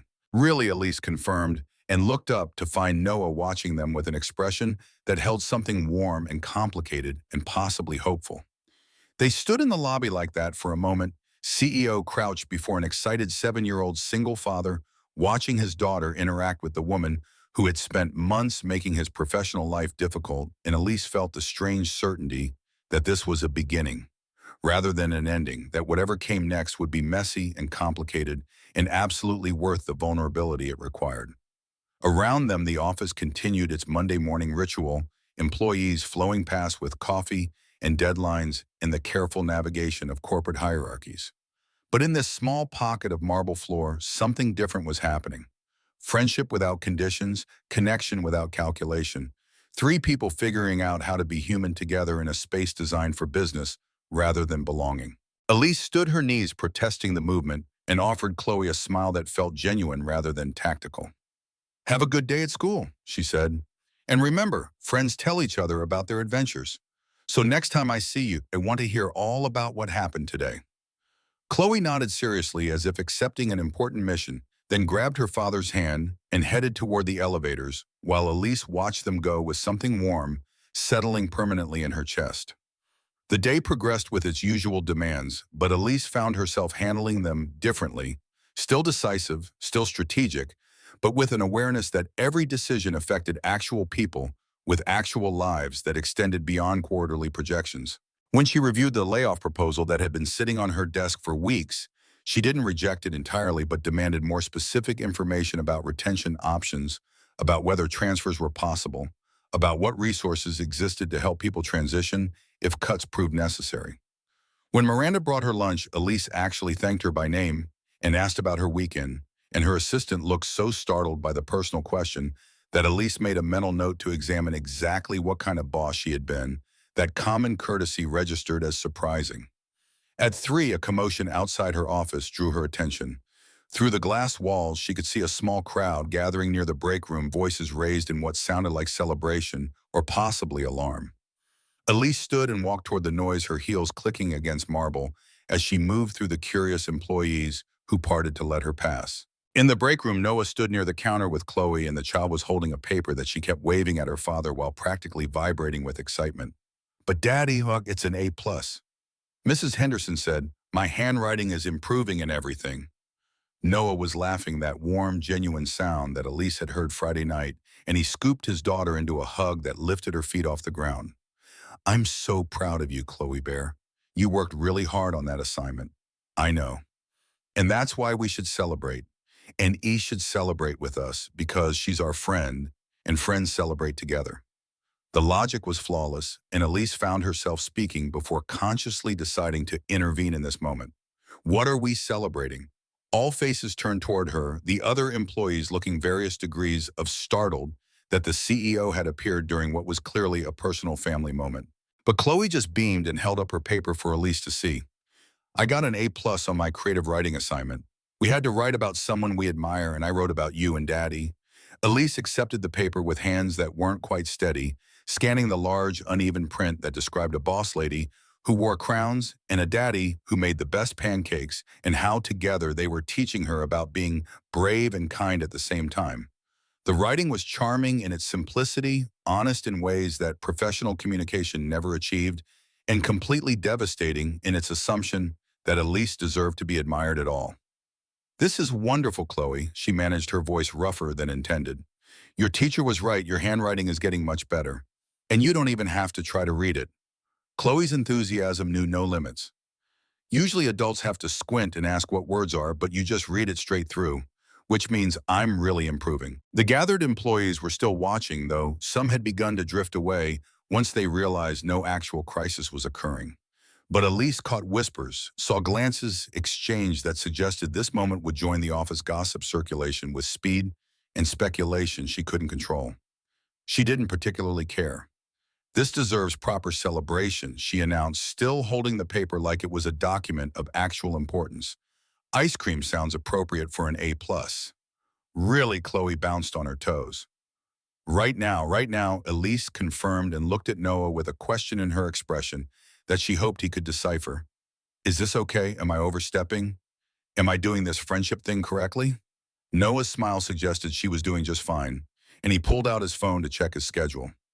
"I can probably shift my 4 o'clock. There's a place 2 blocks from here that Chloe's been wanting to try." "Then it's settled," Elise said, and felt something in her chest expand at the realization that she had just made a spontaneous, personal decision during work hours, something the old version of herself would have dismissed as frivolous and inappropriate. They left the office together, 3 people walking through the marble lobby, past curious receptionists, and into the October afternoon where fall leaves tumbled across sidewalks, and the air carried just enough chill to require light jackets. Chloe held both their hands literally between her father and her new friend E, chattering about her teacher and her assignment and how she had been nervous about whether her writing was good enough. But then Mrs. Henderson had drawn a smiley face at the top, which meant it was definitely good. The ice cream shop was small and crowded with after-school families, parents navigating strollers, and teenagers claiming tables in groups that excluded anyone over 16. They ordered at the counter, Chloe getting something with impossible amounts of toppings, Noah choosing plain vanilla in a way that suggested either simplicity or budget consciousness, Elise requesting pistachio, and then wondering when she had last eaten ice cream at all.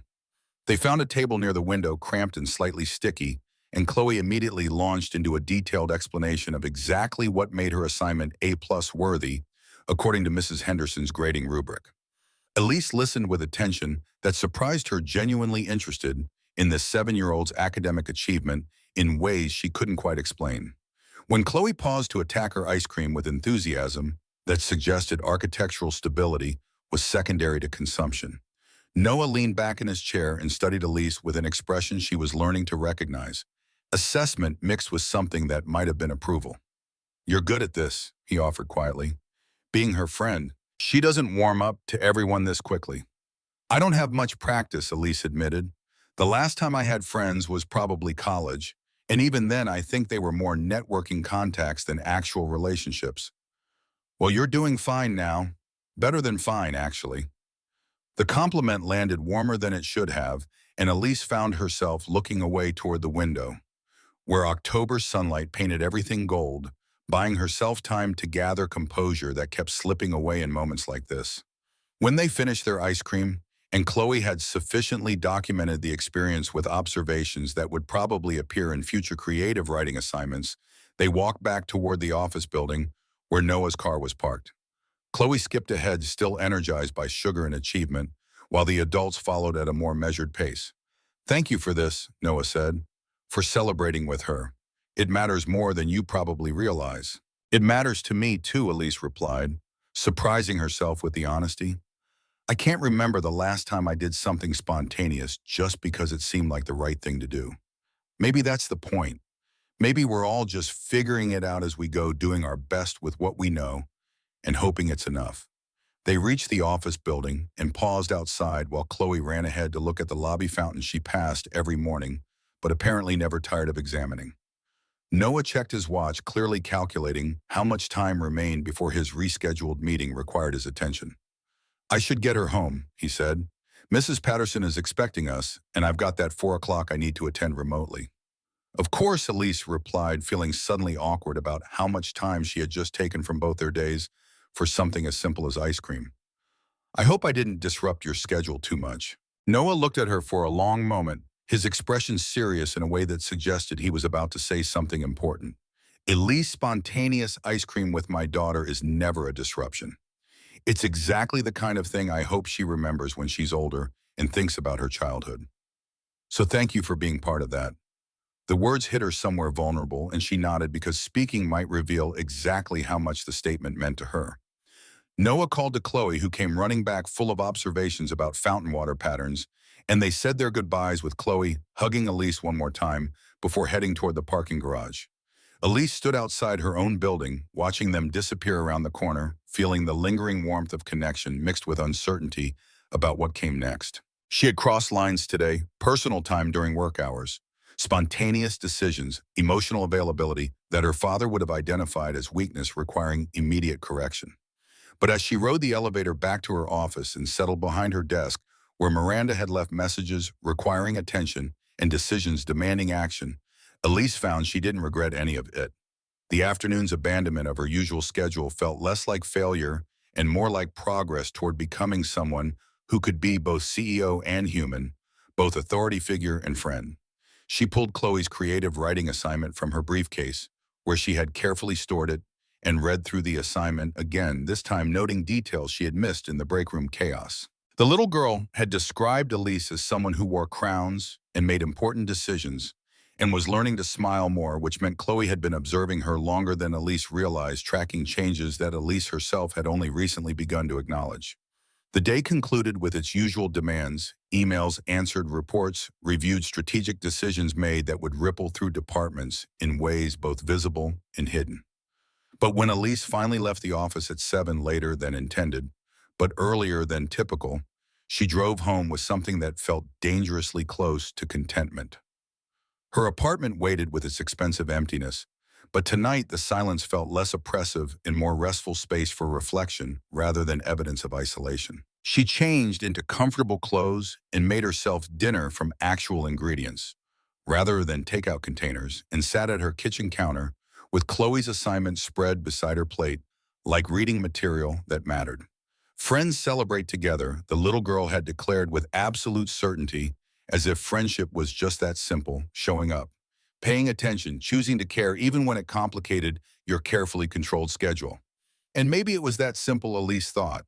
Maybe she had spent years overthinking connection because accepting its simplicity would have required admitting how badly she wanted it. Her phone buzzed with a text from Noah. Chloe wanted me to tell you she had the best day. Also, we're having a movie night Friday if you want to join. Your nickname has been upgraded to Best Friend E, so you're clearly making an impression. Elise smiled at her, phone typed, I'll be there, and felt the last remnants of her afternoon uncertainty dissolve into anticipation for Friday evening and whatever chaos a 7-year-old's movie night entailed. The server crash happened on a Tuesday night at 11:47, precisely the kind of inconvenient timing that suggested the universe had a sense of humor about human planning. Elise was already in bed halfway through a book she wasn't really reading when her phone lit up with the emergency alert that meant critical systems were compromised and her presence was required immediately, regardless of hour or circumstance. She dressed in the dark, pulling on jeans and a sweater that felt wrong after weeks of executive armor, and drove through empty Boston streets where traffic lights blinked yellow for audiences that didn't exist. The city at midnight was a different creature entirely. All shadows and possibility. The daytime's aggressive hustle replaced by something quieter and more honest. The lobby security guard waved her through with sympathy that suggested he'd seen this drill before executives summoned from sleep to manage disasters that couldn't wait until morning. Emergency lighting cast everything in harsh angles, transforming familiar marble into alien landscape.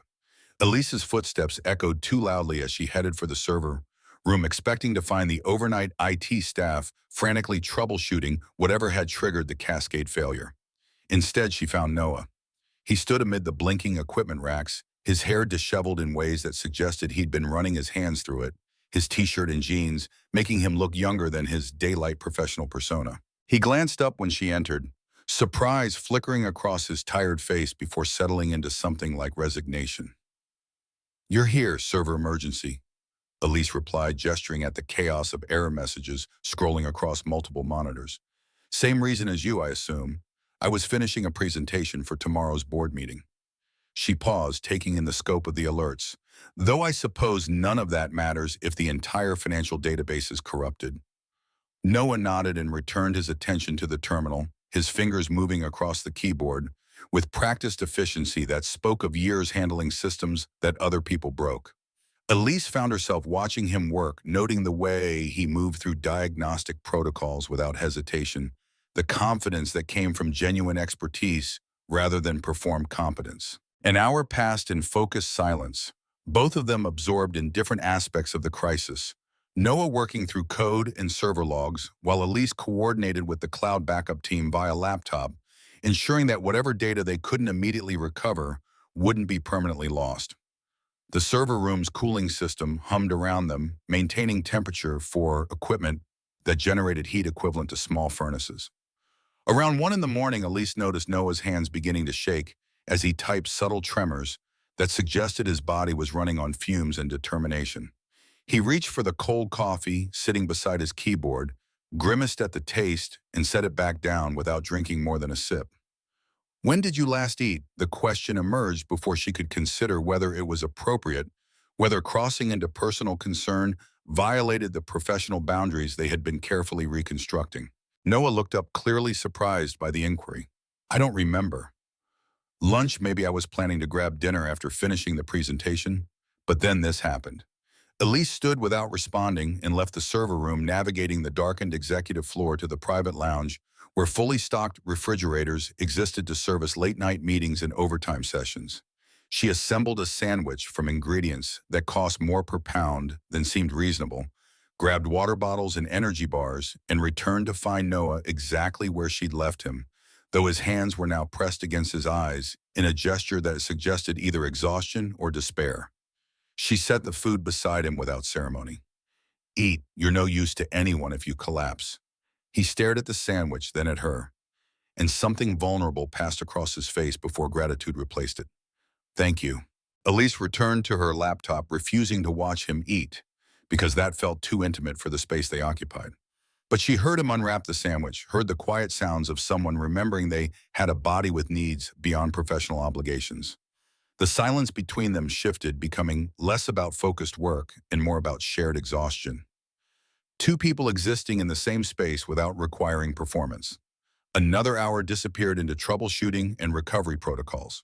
The crisis was manageable rather than catastrophic, a storage array failure that had triggered cascading errors, but hadn't actually corrupted critical data.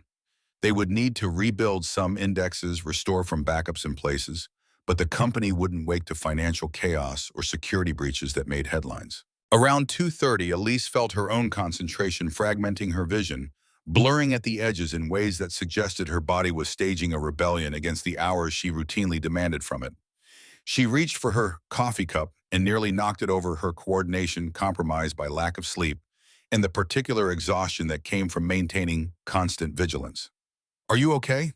Noah's voice came from across the server room, closer than she expected, and she realized he had moved from his terminal to stand near her workstation. "Fine," she replied automatically, the word emerging clipped and defensive because admitting weakness wasn't something she had trained herself to do. "You don't look fine." She spun toward him, ready to deliver one of her characteristic cutting remarks that would reestablish distance and professional hierarchy. But something in his expression stopped her genuine concern, devoid of judgment, the kind of care that asked questions without demanding answers. "I haven't slept in 3 days." The admission escaped before she could contain it. "The board has been questioning my leadership.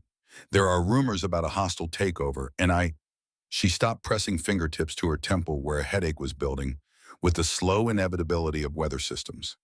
The server room suddenly felt too small, the air too thin, as if all the oxygen was being consumed by equipment that didn't need to breathe.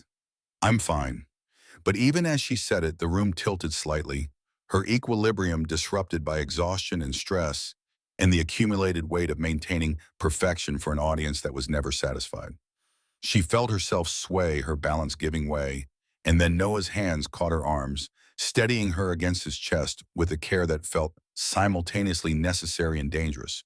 They both froze. He was close enough that she could smell him soap and coffee and something warm that might have been his natural scent, or might have been her oxygen-deprived brain inventing intimacy where none existed. Close enough to see gold flecks in his brown eyes that she had never noticed during their daylight encounters. Close enough that she could feel his heartbeat through his shirt, steady and strong, while hers raced with something that absolutely was not attraction, because that would complicate everything in ways she couldn't afford. "I'm sorry," she whispered, the apology encompassing more than this moment of weakness. "I didn't mean to." "It's okay." His voice was quiet, almost gentle, and his hands remained on her arms, holding her steady, but not constraining, offering support without demanding anything in return. They stood like that for a beat too long, neither willing to break contact. First, the server room's ambient noise fading to background static, while something unspoken passed between them. Elise became acutely aware of every point where their bodies connected, his hands on her arms, her shoulder against his chest, the warmth that seemed to radiate from him despite the room's aggressive air conditioning. Then she pulled back, her cheeks flushing in ways that had nothing to do with server room temperatures, and gathered her laptop and notes with movements that felt clumsy and uncertain. "I should go." Her words came rushed, anxious to escape before this moment could be examined too closely. "The system's stable now. You should get some rest too." Noah nodded, stepping back to give her space, but his expression held something new. Understanding mixed with curiosity, as if he had discovered a truth about her that changed his calculations. She fled toward the door, desperate for air and distance, and the safety of her car, where she could process what had just happened without his witness. At the threshold, she paused, her hand on the frame, unable to leave without acknowledging what he had done tonight. Noah. He looked up from where he had returned to his terminal, already back to work, despite the hour and the exhaustion. "Thank you. For tonight. For everything." Then she was gone, her footsteps echoing through empty corridors as she fled toward the elevator and the parking garage, and the solitude where she could safely examine the feeling that had settled in her chest when he caught her, something warm and terrifying and absolutely forbidden, given the power dynamics that made any attraction between them impossible. The drive home was a blur of street lights and empty roads, Elise's mind replaying the moment in the server room with obsessive detail. His hands on her arms, the gold flecks in his eyes. The way her heart had accelerated in ways that had nothing to do with nearly falling, and everything to do with proximity to someone who saw her as human rather than authority figure. She was falling for him. The realization hit somewhere between the office and her apartment, arriving with the inevitability of sunrise after a sleepless night. She was falling for Noah Carter, the single father she had mocked for months, the competent engineer who somehow managed work and parenting with grace. She couldn't comprehend the man whose daughter had decided Elise deserved friendship, despite overwhelming evidence to the contrary. It was the worst possible complication. It was also, she suspected as she parked and rode the elevator to her empty apartment, completely inevitable from the moment Chloe had handed her that first drawing and asked if they could be friends. Wednesday arrived with cruel punctuality, dragging Elise from troubled sleep into a day that demanded performance she wasn't certain she could deliver. The board meeting loomed at Victor Hammond's presence, guaranteed to transform routine updates into warfare. She dressed with extra care armor, selected for battle, every detail calculated to project unshakable confidence, even as doubt gnawed at her composure. The morning passed in a haze of preparation, reviewing financial reports, memorizing talking points, anticipating every angle of attack Victor might employ. Miranda brought coffee and concern in equal measure, clearly sensing her boss's unusual tension, but professional enough to ask no questions. At 1:45, Elise gathered her materials and walked toward the executive conference room where the board was already assembling. She paused outside the glass doors, watching through windows as members took their seats. Some allies, some neutral observers, and Victor Hammond holding court at the far end of the table like a king, awaiting the opportunity to pronounce judgment. She entered with her head high and her expression neutral, taking her position at the table's head, while making brief eye contact with each board member in turn, establishing dominance through simple acknowledgement. The meeting commenced with routine business quarterly reports and budget approvals that passed without significant debate. Then Victor cleared his throat. Before we adjourn, I'd like to address concerns that have been brought to my attention regarding recent leadership decisions. Elise felt her spine straighten, every nerve suddenly alert to danger. Around the table, board members shifted in their seats, some looking uncomfortable, others leaning forward with interest that suggested they had been expecting this confrontation. "The floor is yours, Victor," Elise replied, her voice level despite adrenaline flooding her system. "Several shareholders have expressed concern about your recent behavior. The incident with the developers last week, the time you've been spending with subordinate staff members, rumors about personal relationships compromising professional judgment." He paused, letting the implications settle like poison in water. "Let's be honest here. The numbers are solid, but leadership requires more than quarterly performance. It requires stability, discretion, and the ability to maintain appropriate boundaries. Whitmore Enterprises needs a CEO who won't let personal feelings interfere with business decisions." The room went silent, every person present understanding they were witnessing something significant. Elise felt her throat tighten, familiar patterns activating, the expectation that she would absorb criticism without defense, would apologize for showing. Humanity would sacrifice personal connection to preserve professional credibility. But before she could formulate a response, someone else spoke. "With respect, Hammond, that's out of line." Every head turned toward the back of the room where Noah stood near the presentation equipment, present to handle technical requirements, but apparently unwilling to remain silent during what amounted to a character assassination. His face was calm, but his voice carried an edge that commanded attention from people accustomed to dismissing anyone below executive rank. Victor's face reddened, his expression cycling through surprise to indignation. "And who exactly are you? Someone who actually looks at the data instead of making assumptions based on gossip." Noah stepped forward, his posture relaxed but his presence undeniable.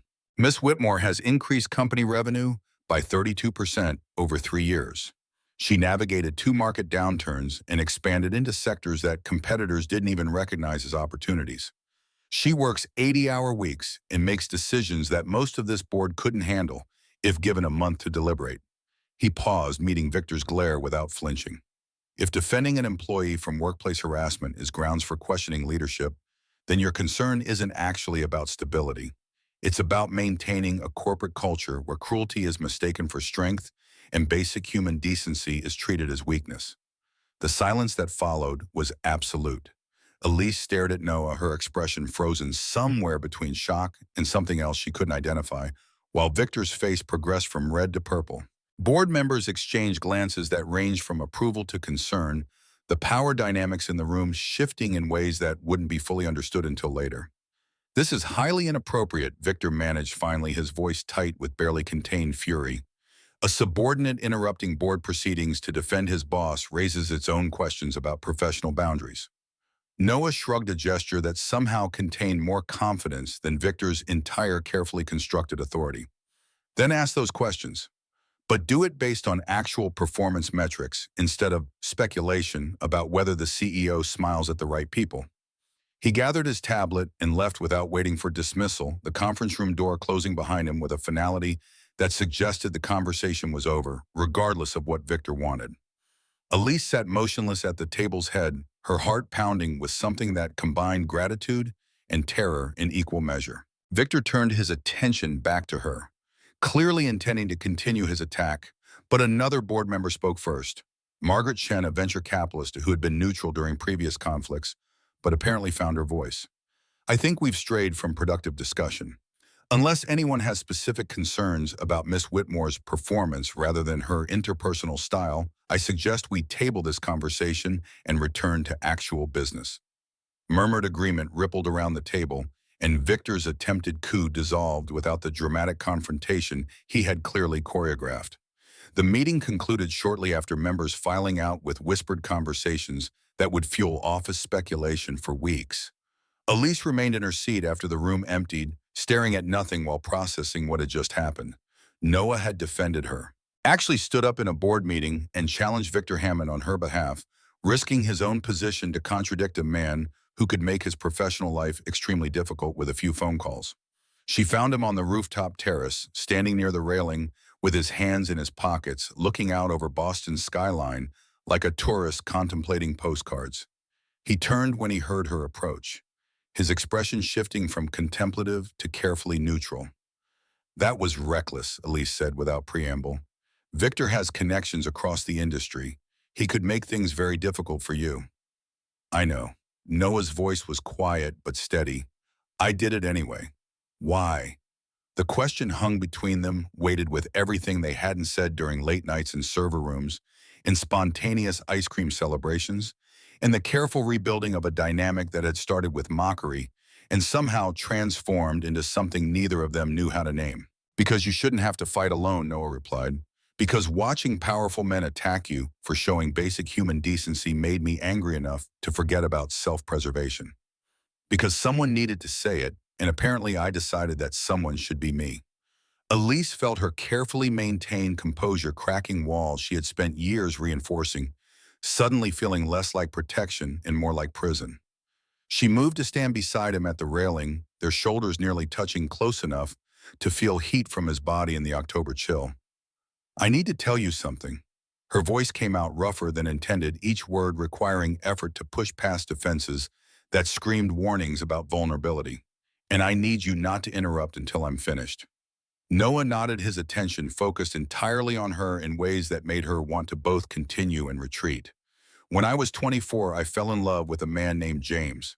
He was a carpenter, built furniture with his hands, didn't have a college degree or trust fund or any of the things my father considered essential for someone dating his daughter. But he was genuine in ways I had never experienced. He listened when I talked about wanting to do something meaningful with my life beyond inheriting a company. He made me believe that maybe I could be more than my father's carefully groomed successor. She paused, gathering courage to continue into territory she had avoided excavating for a decade. We were together for 2 years. I thought he was going to propose. Instead, I discovered he had been feeding information to my father's business rivals, stock tips, strategic plans, anything he could access through me. Confidential information that could have destroyed the company if used correctly. Noah said nothing, but she felt him tense beside her, his silence offering space for her to continue at her own pace. My father paid him to do it. Elisa's voice dropped to something hollow. Paid him a substantial amount to date me, to get close to test whether I could be trusted with real responsibility. When I confronted James, he didn't deny it. Just said the money was too good to refuse, that my father had offered him more than he'd make in 5 years of actual carpentry work. He apologized for it feeling personal, like that somehow made the betrayal less complete. The words tasted bitter, ancient poison that hadn't lost potency through years of attempted suppression. My father told me it was a lesson, that love makes you vulnerable and vulnerability makes you useless in business. He said I should be grateful he exposed James before I made the mistake of marrying someone who saw me as an opportunity rather than a person. She finally turned to look at Noah directly. So I learned the lesson. I stopped trusting people. I stopped letting anyone close enough to hurt me. I built walls so high that nothing could get through. Her throat closed around the next admission, but she forced it out anyway. And then you showed up with your worn wallet and your daughter's unconditional love and your refusal to be intimidated by my cruelty. You represented everything I had trained myself not to believe in: genuine kindness, real integrity, the possibility that caring about people didn't automatically make you weak. I didn't know what to do with that. She looked back at the skyline, unable to maintain eye contact while confessing the most dangerous truth. It reminded me of everything I gave up, everything I convinced myself didn't really exist. Watching you with Chloe, seeing how you've built a life around protecting her while managing your own struggles, it made me question whether the lessons I learned were actually wisdom or just fear disguised as strategy. Silence settled between them, heavy with confession, and the afternoon sun that painted everything in golds that suggested both endings and beginnings. Elise waited for Noah to respond, to offer comfort or critique, or simply acknowledgement that he had heard her story and understood what it cost to tell. When he finally spoke, his voice was gentle enough to hurt. Your father was wrong, not about betrayal existing or people being capable of cruelty, but about love being weakness. What he taught you was survival, not strength. There's a difference, Amimishu. He shifted to face her more fully, and she found herself meeting his eyes despite wanting to hide from whatever truth he was about to deliver. Real strength is what you've been doing these past weeks, letting Chloe in even though it terrified you, defending me when you could have maintained distance, showing up for ice cream celebration when you had 1,000 professional reasons to stay away. That's courage, Elise.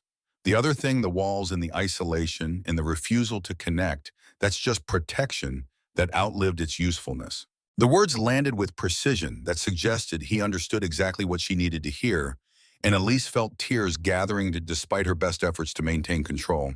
She turned away before they could fall, gripping the railing hard enough that her knuckles went white. I don't know how to do this. Her confession emerged barely above a whisper. I don't know how to be someone who feels things without letting fear make all my decisions. Noah's hand covered hers on the railing, warm and solid, and offering connection without demanding anything in return.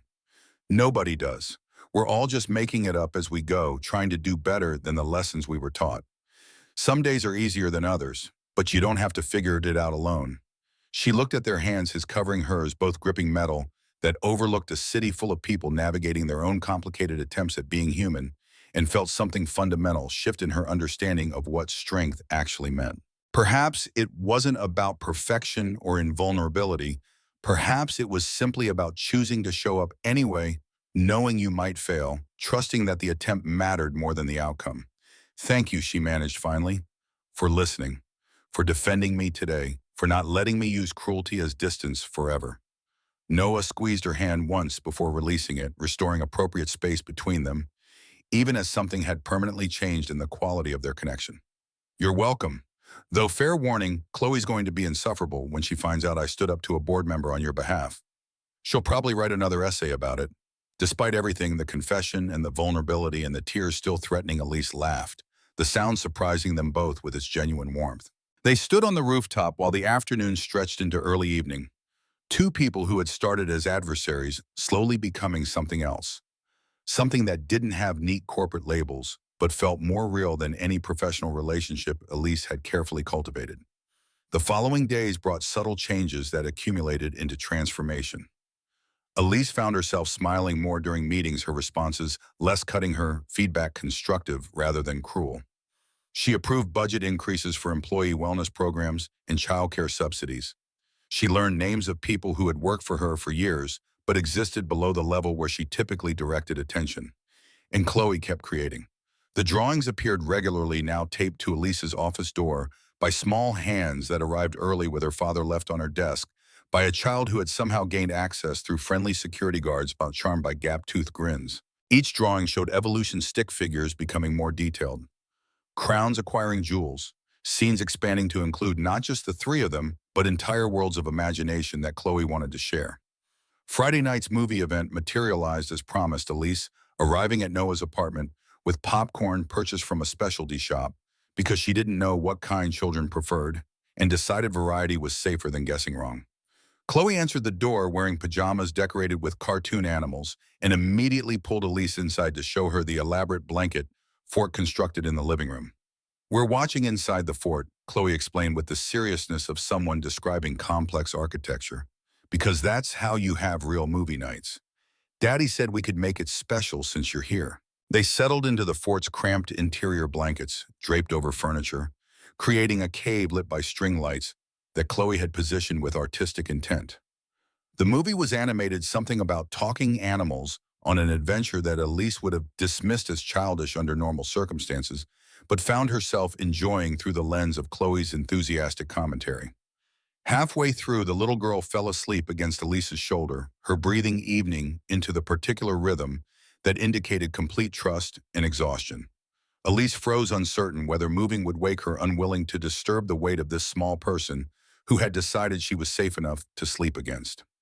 Noah glanced over from his position on Chloe's other side, his expression soft in the string light's gentle illumination. "She really loves you," he said quietly. In case that wasn't obvious from the constant drawings in the essays and the way she talks about you to anyone who will listen. The statement landed heavier than intended, and Elise found herself blinking back tears for the second time that week. This time not from pain, but from the overwhelming realization that she loved this child back, loved her fierce curiosity and unconditional kindness, and complete faith that adults could be good if you just gave them enough chances. "I love her too," Elise whispered, the confession emerging easier than expected, because it was simply true, requiring no elaborate defense or strategic consideration. "She's changed everything for me." Noah was quiet for a moment, then spoke words that would replay in Elise's mind for days afterward. "She's not the only one." Their eyes met across Chloe's sleeping form, and Elise felt her breath catch at what she saw in his expression. Recognition of something neither of them had named, but both understood was growing between them. Attraction mixed with genuine respect, possibility, complicated by every professional boundary, and power dynamic that should have made anything beyond friendship impossible. The movie continued playing, neither of them paying attention anymore, both acutely aware of the small person sleeping between them and the larger questions hovering unspoken about what they were becoming to each other. When the credits rolled, Noah carefully gathered his daughter and carried her to bed, while Elise waited in the living room, suddenly uncertain whether she should leave or stay, whether acknowledging what had just passed between them would help or complicate the careful balance they had been building. Noah returned and began folding blankets, and Elise moved to help with movements that felt domestic and comfortable in ways she hadn't experienced since college roommates and shared spaces where cleaning was communal rather than hired. They worked in silence, dismantling the fort and restoring furniture to functional arrangement, and when they finished, Noah walked her to the door with something that felt like reluctance. "Thank you for coming tonight," he said, "and for letting Chloe use you as a pillow. She'll be thrilled when she wakes up and realizes she fell asleep during the movie like a little kid." "She is a little kid," Elise replied, smiling despite the strange tension building in her chest. "And I wouldn't have missed this for anything." They stood in the doorway close enough that she could see exhaustion in his eyes despite the early hour, the particular fatigue that came from constant vigilance over another person's well-being. Without thinking, she reached up and touched his cheek, brief contact that was more gesture than actual caress, but felt significant nonetheless. "Take care of yourself too," she said quietly. "You deserve rest just as much as she does." Then she left before he could respond, before the moment could transform into something they weren't ready to navigate, her hand tingling from contact with his skin as she descended stairs and emerged into October evening that tasted like possibility and danger in equal measure. The weekend passed in a blur of work she couldn't concentrate on and thoughts she couldn't quiet. By Monday morning, Elise felt simultaneously energized and terrified, aware that something fundamental had shifted, but uncertain what came next. She dressed with particular care armor, selected not for battle but for confidence, and arrived at the office to find the lobby already buzzing with morning activity. Noah and Chloe appeared at their usual time, and this time when Elise approached them, she didn't crouch or offer formal greetings. She simply pulled a small wrapped package from her bag and handed it to Chloe with a smile. I saw this and thought you might like it. Chloe tore through wrapping paper with enthusiastic disregard for preservation, revealing a sketchbook with blank pages and a set of professional colored pencils, not the cheap waxy ones from drugstores, but actual artist-grade supplies that treated creativity with respect it deserved. For your drawings, Elise explained, so you have proper tools for all those ideas. The little girl stared at the supplies with wonder approaching reverence, then launched herself at Elise in a hug that knocked her slightly off balance. Over Chloe's shoulder, Elise met Noah's eyes and saw something there that made her heart accelerate, gratitude mixed with affection, understanding that this gift represented more than simple generosity. Thank you, Chloe breathed against her shoulder. This is the best present ever. You're welcome, sweetheart, Elise replied, and felt the endearment emerge naturally rather than forced evidence that she was becoming someone capable of casual affection without calculating its cost. They separated and Chloe immediately began planning her first drawing in her new sketchbook, while Noah gave Elise a look that promised later conversation about generosity and spoiling children and whether professional boundaries existed anymore. But beneath the mock concern, she saw warmth that suggested he wasn't actually worried, just moved by watching his daughter receive kindness from someone who had spent months not knowing how to offer it. The morning progressed with meetings and decisions that felt less burdensome now that she carried memory of Chloe's delighted reaction, evidence that small gestures could create disproportionate joy. At lunch, Miranda appeared with news that immediately soured her mood. Victor Hammond called again. He wants another meeting, says he has concerns that require immediate discussion and won't wait for the next scheduled board review. Of course he did. Victor clearly wasn't finished with whatever campaign he had begun, and Elise felt familiar defensive patterns activating walls, rising armor, reinforcing, preparing for battle against someone who viewed her humanity as weakness, requiring exploitation. But this time, as she prepared talking points and assembled performance metrics to justify her continued leadership, Elise found herself thinking about rooftop confessions and server room moments, about a 7-year-old who thought friendship was simple and a single father who defended her to powerful men despite personal risk. She thought about the person she had been transforming into over recent weeks and realized that going back to pure, calculated ruthlessness would require abandoning progress she wasn't willing to sacrifice. So when Victor's meeting materialized 2 days later, Elise entered the executive conference room with different energy, still professional, still prepared with data and reasoned arguments, but no longer pretending she didn't care about the people whose lives intersected with hers. Victor sat at the table with his usual predatory confidence, clearly expecting to continue the intimidation campaign he had begun in the previous board meeting. But before he could launch his opening attack, the conference room door opened and Noah entered carrying the tablet he used for presentations, his presence unexpected and immediately shifting the room's dynamic. I asked Mr. Carter to join us, Elise explained calmly. Since some of your concerns apparently relate to my interactions with staff members, it seemed appropriate to have actual staff perspective rather than speculation. Victor's face darkened, but he couldn't object without revealing that his concerns were never actually about professional conduct and always about finding leverage to undermine her position. The meeting proceeded with Noah present, and every time Victor attempted to frame Elise's recent behavioral changes as weakness or poor judgment, Noah countered with specific examples of improved morale, increased productivity, employee retention numbers that had actually improved since she stopped treating people as interchangeable resources.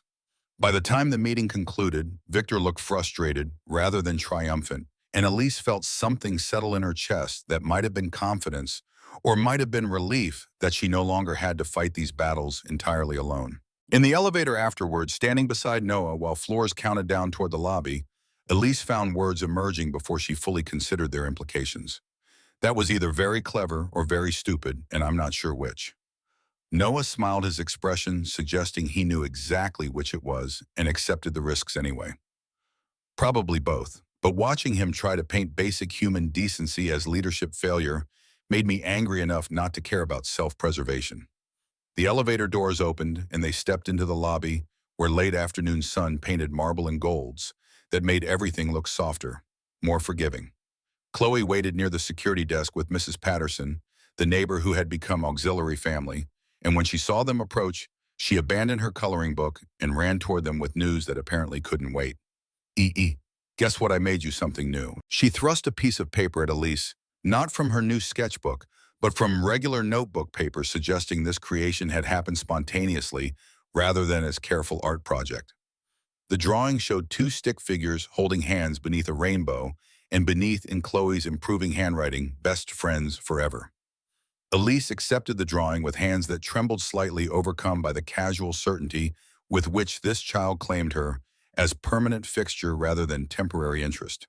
She crouched down to Chloe's level, unconcerned about her skirt, or the watching employees, or the way vulnerability felt increasingly natural. "Forever is a long time," she said gently. "Are you sure?" Chloe nodded with the absolute conviction only children possessed. "Forever means even when you're busy, and even when you're grumpy, and even when other people are mean to you. That's what best friends means." The logic was flawless, and Elise felt tears threatening for what felt like the 100th time in recent weeks. She pulled Chloe into a hug that was no longer awkward or uncertain, but simply necessary. This small person who had decided Elise deserved friendship and refused to accept evidence to the contrary. When they separated, Elise looked up to find Noah watching them with an expression that contained too many emotions to parse: affection, ingratitude, and something deeper that made her breath catch in ways that had nothing to do with exertion and everything to do with recognition that she was falling for him with the same inevitability that Chloe had decided they should be friends. "We should go," Mrs. Patterson had announced, clearly sensing that the adults needed private conversation space. "Homework time waits for no one, young lady." Chloe groaned, but hugged Elise once more before skipping toward the exit with the neighbor, leaving Noah and Elise standing alone in the lobby, while employees flowed around them on their way to evening commitments and lives that extended beyond these marble walls. "She really does love you," Noah said quietly, echoing his earlier observation from movie night. "Sometimes I think she decided you needed someone to believe in you, and once Chloe makes that kind of decision, she doesn't waver." "I think I needed exactly that," Elise admitted, though I didn't realize it until she handed me that first drawing and asked if we could be friends. They stood looking at each other for a beat that stretched longer than casual conversation required, and Elise felt the moment crystallizing into something significant, something that required acknowledgement, even if neither of them knew how to name what was happening between them. "Noah, But before she could finish, before she could articulate feelings that were growing too large to contain, alarms began shrieking throughout the building. Emergency lights flashed, and the automated evacuation announcement began its monotone loop, instructing employees to proceed to nearest exits in an orderly fashion. "Fire alarm," Noah said unnecessarily, already moving toward the stairs where people were beginning to gather.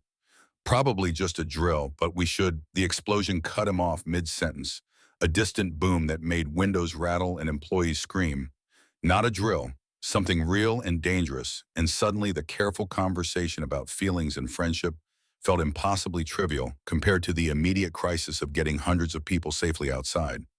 Elise's training activated automatically CEO responsibilities, overriding personal concerns, as she moved toward the security desk, where guards were already coordinating with emergency services. Noah stayed at her side despite having no official role in crisis management, and together they helped organize evacuation while smoke began filtering through ventilation systems from somewhere below. The next 2 hours disappeared into chaos: fire department arrival, employee headcounts, anxious calls to families reassuring them everyone was safe. The explosion had originated in an electrical room 3 floors below ground level, apparently caused by equipment failure rather than anything sinister. No injuries, minimal structural damage, but enough disruption that the building would need to remain closed tomorrow while inspections confirmed safety.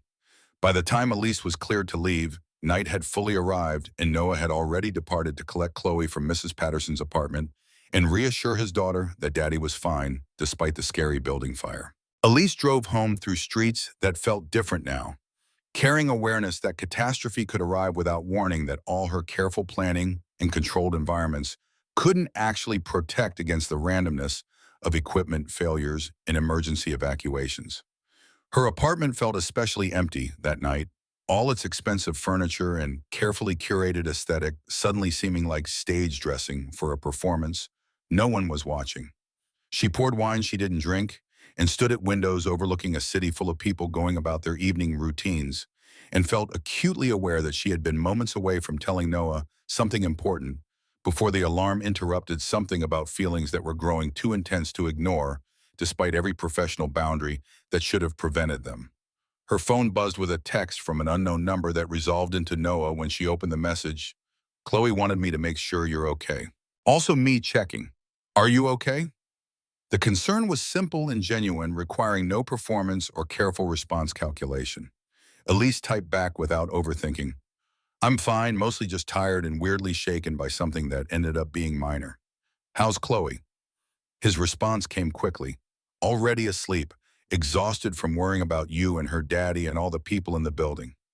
She made me promise 3 times that you were really okay. Elise smiled at her phone, imagining Chloe's anxious interrogation, her need for repeated reassurance that her best friend E hadn't been hurt by explosions or fires, or any of the dangers that suddenly felt much more real than abstract.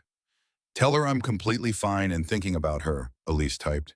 And thank you for checking on me. It means more than I know how to express. The response took longer this time, and when it arrived, the words felt weighted with everything they hadn't said in the lobby before the alarm interrupted.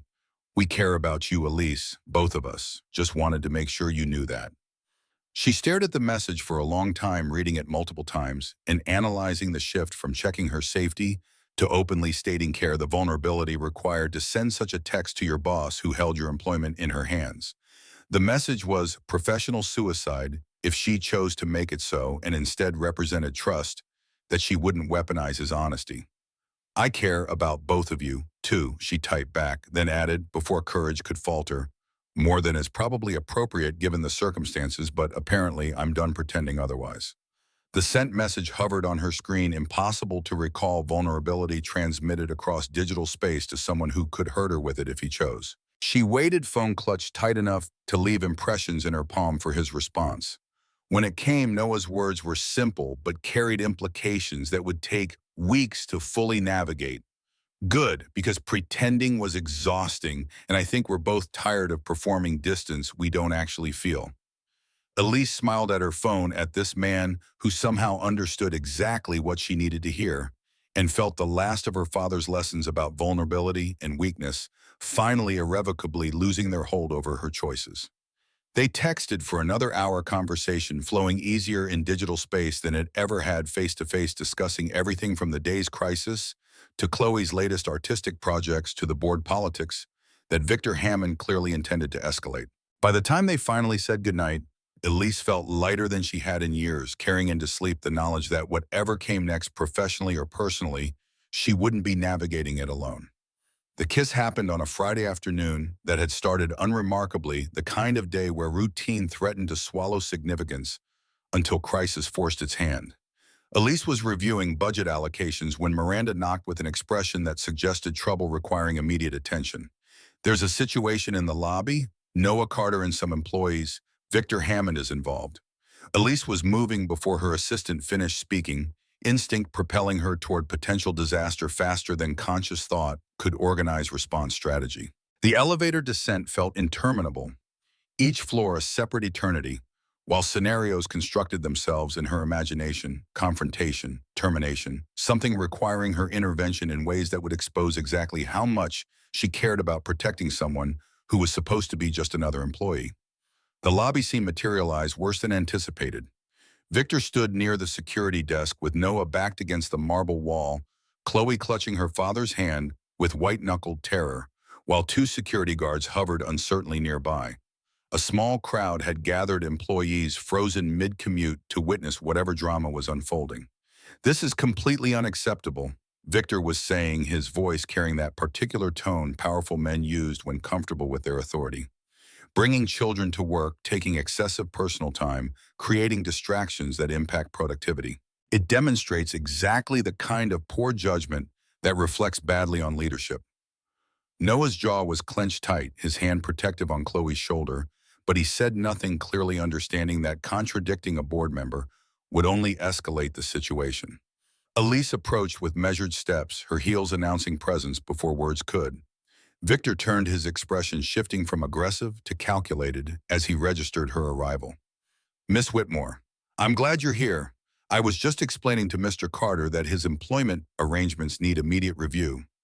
On what grounds? Elise's voice emerged cold and level, each word precisely calibrated to convey authority without revealing the fury building in her chest. On grounds that he's abusing flexible scheduling policies, that his personal circumstances are creating workplace disruptions, and frankly that his continued presence here raises questions about whether management is making decisions based on performance or personal favoritism. The accusation hung in the air, carefully phrased to attack both Noah and Elise simultaneously, to suggest that her recent behavioral changes were about attraction rather than growth, that any defense she offered would prove his point about compromised judgment. Around them, the gathered employees watched with the horrified fascination people reserve for public executions and corporate drama that would fuel gossip for months. Chloe had begun crying silently, tears streaming down her face while she tried to be brave for her father, and the sight of that small person, terrified by adult cruelty, shattered something fundamental in Elise's careful control.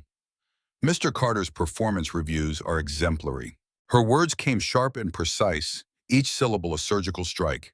He has prevented 3 major system failures, trained 6 junior developers who now exceed expectations, and worked more overtime than anyone in his department. His flexible scheduling is covered under company policy that applies equally to all employees with childcare responsibilities. She stepped closer to Victor, eliminating comfortable distance using proximity as weapon. And if you're suggesting that I'm incapable of making professional decisions without personal bias clouding my judgment, then say so directly, instead of hiding behind implication and attacking a subordinate who can't defend himself without risking his job. Victor's face reddened clearly, not expecting such direct confrontation in front of witnesses who would certainly spread this story throughout the building before day's end. I'm saying that recent events suggest your priorities have shifted in ways that concern shareholders. That perhaps personal feelings are interfering with the kind of ruthless decision-making that built this company. Then those shareholders are welcome to express their concerns through proper channels at the next board review, Elise replied. Until then, Mr. Carter's employment status is not subject to debate by board members who don't understand the actual value he provides to this organization. She turned to Noah, her expression softening in ways she no longer tried to hide. Take Chloe home. This day has been traumatic enough without making her stay here while adults argue about things that don't concern her.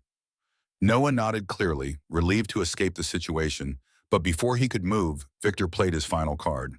If you leave now, Carter, consider it abandonment of your position. I'll make sure termination paperwork is filed before you reach your car. The threat was empty. Victor lacked authority to fire anyone directly, but it carried enough weight that Noah froze, caught between protecting his daughter and protecting their income. The impossible mathematics of single parenthood colliding with corporate politics in ways that felt deliberately cruel. Elise felt something inside her snap, some final restraint that had been holding her back from acknowledging what everyone in this lobby already understood. She closed the remaining distance to Victor with speed that made him step back reflexively. You want to discuss my judgment? Fine. Let's discuss judgment. You've spent months trying to undermine my leadership because you can't accept that a woman can run this company better than you ever could. You've turned board meetings into personal attacks and used shareholder concerns as cover for your own ambition. And now you're threatening to fire a valued employee because you think hurting him will hurt me. Her voice dropped to something dangerous. You're absolutely right. It would hurt me. Because I care about Noah Carter and his daughter in ways that have nothing to do with quarterly reports or strategic planning. I care about them as human beings who deserve to be treated with dignity rather than being used as ammunition in your pathetic power play. The lobby had gone silent, every person present, understanding they were witnessing something significant, some moment that would be analyzed and discussed and probably embellished in the retelling. Elise knew she should stop, should retreat behind professional boundaries, and handle this through proper channels rather than airing personal feelings in front of an audience that would remember every word. But she was tired. Tired of performing distance. She didn't feel tired of pretending vulnerability was weakness, tired of letting fear of her father's lessons dictate choices that left her isolated and miserable despite every professional achievement. So instead of retreating, she turned to Noah. I'm sorry for the mockery, for making your life harder, for taking months to recognize what your daughter saw immediately, that you're exactly the kind of person worth knowing. Noah stared at her, confusion and hope warring across his expression, clearly uncertain where this confession was leading or what it meant for his precarious employment situation. I don't know how to do this perfectly. Elise's voice carried to every corner of the marble lobby, burning bridges she could never rebuild. I don't know how to balance caring about people with the ruthlessness this job sometimes requires. But I'm tired of pretending I don't care. I'm tired of building walls to protect myself from exactly the kind of connection you and Chloe have been offering. She stepped closer, her hand reaching for his in a gesture that was both plea and declaration, palm up and asking rather than demanding. So I'm choosing to stop pretending. Right now, in front of all these witnesses, I'm choosing connection over protection and vulnerability over whatever calculating distance my father tried to teach me was strength. The moment stretched, crystallizing into something that felt both inevitable and terrifying. Noah looked at their almost touching hands, at Chloe crying against his leg, at Victor's furious expression, and the gathered employees with their phones probably recording this entire disaster for posterity. Then he took her hand. The contact was electric, palm against palm, fingers intertwining with the certainty of puzzle pieces that had been searching for each other without knowing the shape they were meant to form. Elise felt her breath catch, her entire world narrowing to the warmth of his skin against hers, and the way he was looking at her like she had just done something impossibly brave rather than probably ending both their careers. Elise, he said quietly, and her name and his voice carried weight that formal address had never achieved. She didn't let him finish, didn't give him time to list all the reasons this was complicated or impossible or destined to create problems neither of them could solve. Instead, she reached up with her free hand and pulled him down by his collar, her lips finding his in a kiss that was desperate and tender and completely inevitable. For one suspended heartbeat, nothing moved except them, her mouth against his hand tightening around hers, the world narrowing to contact points that felt simultaneously new and familiar, like coming home to a place she had never been, but had been searching for without knowing it existed. Then the lobby erupted. Gasps and whispers, and at least 3 phone cameras capturing this moment for immediate distribution across social media and office gossip channels. Victor's voice raised in outrage that nobody was listening to. Security guards uncertain whether to intervene in something that was technically inappropriate, but not actually threatening. And somewhere near the elevators, barely visible through the crowd, Chloe had stopped crying and was watching with wide-eyed delight that suggested her 7-year-old understanding of the world had just been validated in ways adults had spent weeks making unnecessarily complicated. Elise pulled back slowly, her forehead resting against Noah's for a moment, while they both remembered how to breathe, acutely aware they had just crossed a line that couldn't be uncrossed, had made their private feelings devastatingly public in ways that would have professional consequences neither of them could fully anticipate. I should probably regret that, she whispered quiet enough that only he could hear. Do you? No, Noah smiled small and private despite their very public audience and squeezed her hand once before releasing it, returning them to appropriate distance that felt wrong after the intimacy of touch. For what it's worth, I don't regret it either, though we should probably talk about what happens next. What happened next materialized with brutal speed. Victor stormed toward his car, already on his phone to other board members, spreading his version of events before Elise could control the narrative.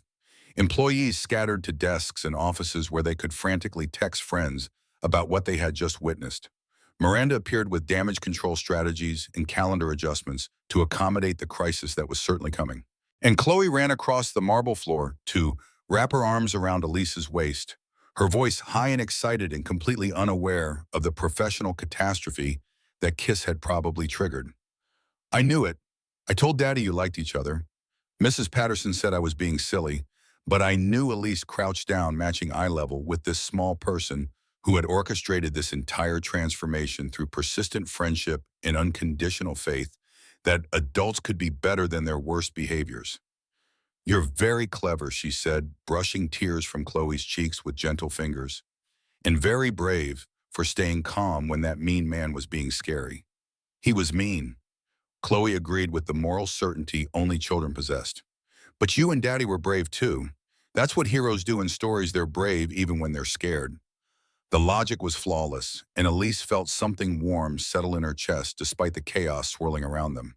She stood taking Chloe's offered hand and met Noah's eyes across the diminishing crowd. "We should talk," she said, "properly, about what this means and how we navigate the disaster I just created. My apartment. Tonight." After Chloe's in bed, Noah's tone was serious but not angry, understanding that adult conversations required privacy that 7-year-olds shouldn't witness. "Assuming you're not too busy dealing with board member meltdowns and public relations nightmares. I'll be there," Elise promised, and watched them leave through revolving doors that led to parking structures in the outside world where consequences lived. The weekend that followed was exactly the professional disaster Elise had anticipated, but somehow less emotionally catastrophic than she'd feared. Victor called an emergency board meeting for Monday morning, his message carefully worded to suggest leadership crisis requiring immediate intervention. Media outlets picked up the story through social media posts from employees who couldn't resist sharing dramatic footage. CEO kisses subordinate in dramatic lobby confrontation went viral in tech industry circles, spawning think pieces about workplace romance and power dynamics, and whether Elise Whitmore had finally cracked under the pressure of running a Fortune 500 company.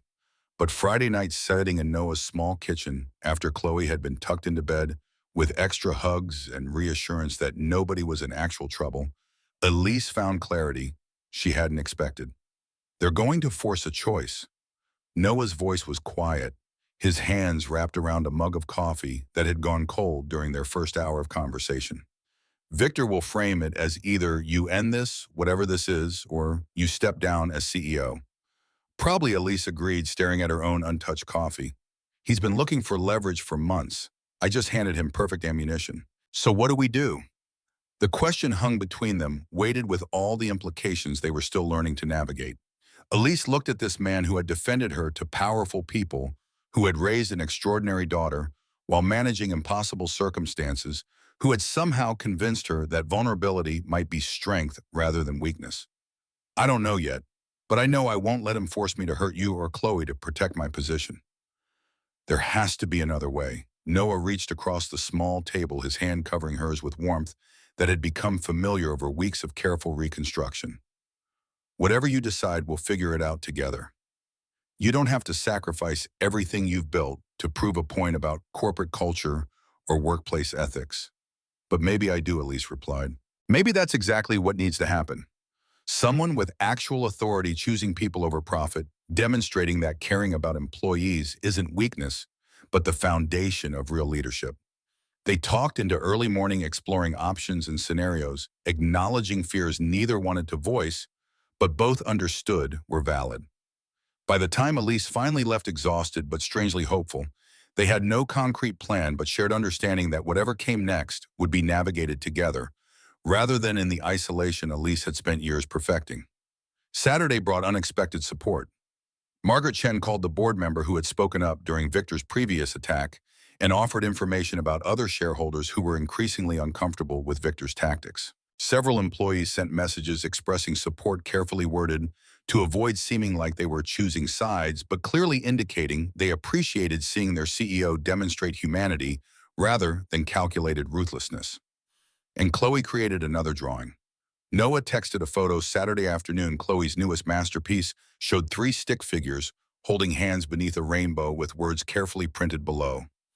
"Being brave means choosing love, even when it's scary."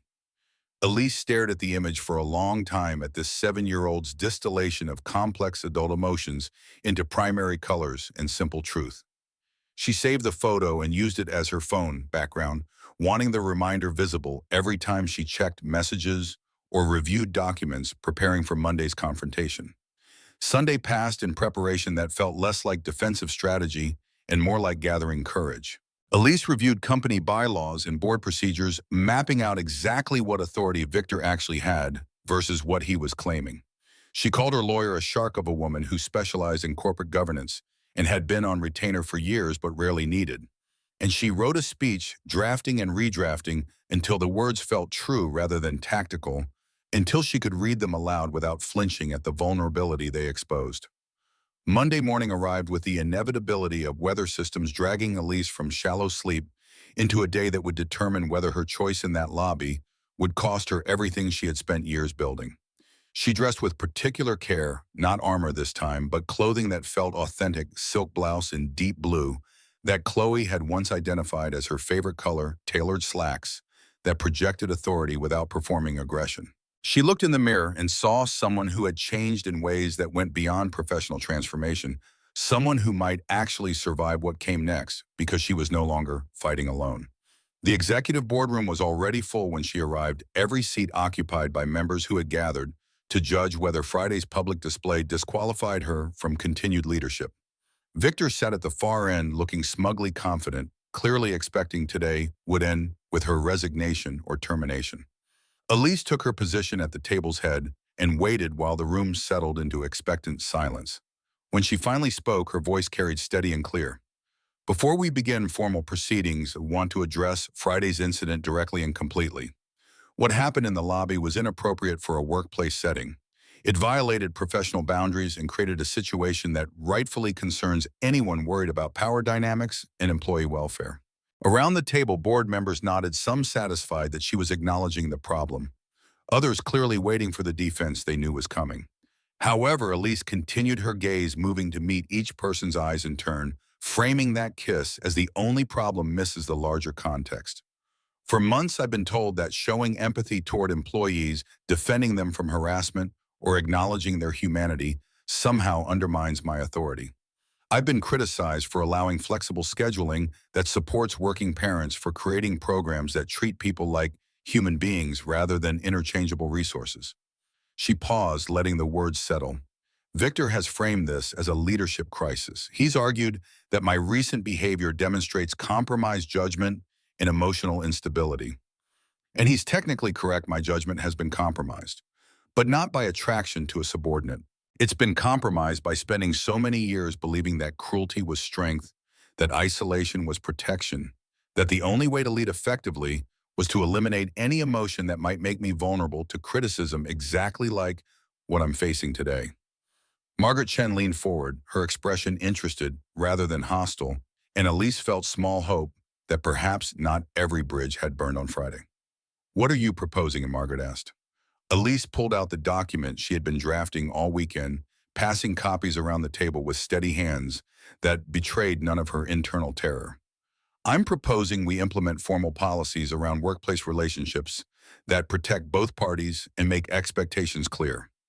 I'm recommending that Noah Carter be transferred to a different reporting structure so there's no direct authority dynamic. And I'm suggesting that if the board believes my personal life makes me unfit for leadership, then they should vote based on actual performance metrics rather than assumptions about whether women can separate professional responsibilities from personal feelings." Victor cleared his throat, his expression still confident, but perhaps slightly less certain than when the meeting began. "That's all very reasonable sounding, but it doesn't address the fundamental issue. You kissed a subordinate in front of dozens of witnesses. That's not just poor judgment, it's a liability nightmare." "You're right," Elise agreed, surprising him with concession. It was poor judgment in execution. But the feeling itself, caring about someone who works here, wanting to protect him from harassment, choosing to acknowledge that employees are human beings worthy of dignity, that's not poor judgment. That's recognizing that leadership requires more than strategic planning and budget management. It requires actually giving a damn about the people whose lives depend on decisions we make in rooms like this. She stood unable to remain seated while delivering the most important part of her prepared remarks. "My father built this company on the principle that sentiment was weakness and emotional distance was the only way to make hard decisions without being compromised by caring about consequences. He taught me that love and trust made you vulnerable, that the only way to survive in business was to eliminate anything that could be used against you." Her voice gained strength as she continued building toward the truth she had been avoiding for years. He was wrong, or at least incomplete. Yes, caring makes you vulnerable. Yes, emotional investment means risking hurt. But eliminating those things doesn't make you strong, it makes you cruel. It makes you the kind of leader who can destroy lives without flinching because you've convinced yourself that distance equals wisdom. Around the table, several board members were nodding, including two who had previously seemed aligned with Victor's position. Elise felt momentum shifting, not dramatically, but enough to suggest she might survive this after all. "So here's my position," she concluded. I will not end my relationship with Noah Carter to preserve my job. I will not apologize for caring about an employee who has demonstrated nothing but competence and dedication. I will implement proper policies to ensure no conflicts of interest exist going forward. And if this board believes those steps aren't sufficient, then I'll resign and you can find a CEO who's comfortable ruling through fear and treating people like expendable resources. She sat down, her prepared speech delivered nothing left to do but wait while the board decided whether her leadership was worth preserving, despite the messy humanity she had finally acknowledged. Victor opened his mouth to respond, but Margaret spoke first. I move we take a 15-minute recess before voting on any proposals. This discussion deserves more consideration than immediate reaction. The motion passed and the board members filed out in clusters, whispering conversations that would determine Elise's fate. She remained in her seat, suddenly exhausted by the emotional expenditure the speech had required, by the vulnerability of laying out her transformation for inspection by people who had never wanted her to be anything other than her father's ruthless successor. Her phone buzzed, a text from Noah. Whatever happens in there, you're already the bravest person I know. Chloe wanted me to send you this. The attached image showed a new drawing, a stick figure wearing a crown standing tall with a smile surrounded by hearts. Below in Chloe's handwriting, queens can be brave and nice. Elise felt tears threatening, but forced them back through discipline that was becoming harder to maintain. This 7-year-old had understood something essential, that boardrooms and corporate strategy had obscured that strength and kindness weren't opposites, but complements, that the best leaders were brave enough to care, even when caring made them vulnerable. The board reconvened with faces that revealed nothing, and for 20 minutes they debated points. Elise couldn't quite follow her exhaustion, making their voices blur into background noise. Finally, Margaret called for a vote on Elise's proposal to implement relationship policies and transfer reporting structures. The vote passed. Not unanimously, Victor and 2 allies voted no, but with enough margin that Elise's position was secure, at least for now. Victor stood, his face dark with barely contained fury. This is a mistake. You're setting precedent that emotion matters more than stability, that personal feelings can override professional obligations. When this experiment fails, don't say you weren't warned. He left without waiting for response, his departure somehow confirming what Elise had suspected. This had never been about proper corporate governance or protecting shareholder interests. It had been about punishing her for becoming someone who cared about things beyond quarterly reports and stock prices. The meeting concluded with logistics policies to be drafted, structures to be adjusted, expectations to be clarified. Elise participated with professional competence while internally celebrating survival awareness that she had kept both her position and her integrity by refusing to choose between them.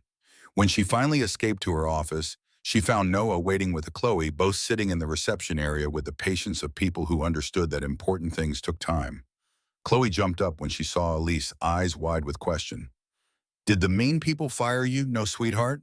Elise crouched down, gathering this small person into a hug that felt necessary and right despite the professional setting. They decided I could keep being the boss as long as I follow new rules. Rules are good, Chloe declared with absolute certainty. Rules keep people safe. Exactly right, Elise agreed, then looked up at Noah with a smile that felt genuine rather than tactical. We should talk, properly, about new rules and reporting structures and how we navigate this without creating problems for either of us. My apartment tonight, Noah offered, then glanced at his daughter. Though fair warning, this one has opinions about everything and will probably interrupt constantly. That's okay, Elise said. I've learned that sometimes the best insights come from people who haven't learned to overcomplicate simple truths. They left together, 3 people walking through the lobby where Friday's kiss had happened, where gossip had sparked and consequences had materialized, and somehow everyone had survived. Employees watched with interest but stayed professional, clearly understanding that whatever was happening between their CEO and the single dad from engineering was now official rather than scandalous. That evening, after Chloe had been fed and bathed and tucked into bed, with extra stories, Elise and Noah sat on a small couch with wine and exhaustion, and the strange relief that came from surviving crisis that could have destroyed everything. So what happens now? Noah asked, his hand finding hers in the space between them. Now we follow the rules we created, Elise replied. You transfer to a different department, we document everything to show there's no favoritism, and we figure out how to build something real without letting professional boundaries collapse completely. And us, this thing we're starting? Elise turned to face him fully, her free hand reaching up to touch his cheek with the kind of casual intimacy that weeks ago would have been unthinkable. Us means taking it slowly and being careful, and probably making mistakes we learn from. It means letting Chloe set the pace since she's the one with the most to lose if we mess this up. It means choosing each other every day even when it's complicated. She leaned closer, her forehead resting against his.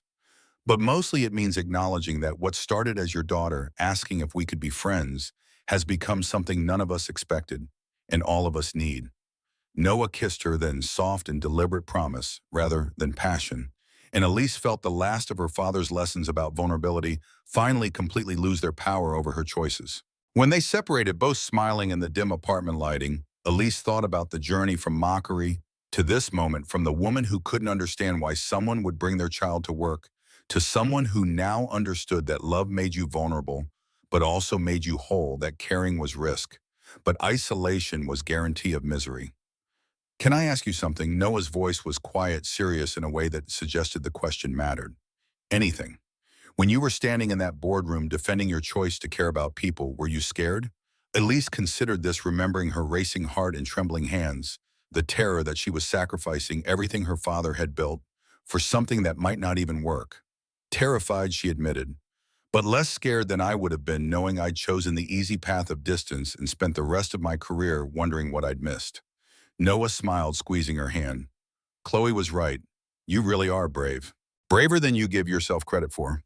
I learned from the best, Elise replied. Your daughter taught me that asking to be someone's friend requires more courage than most corporate negotiations.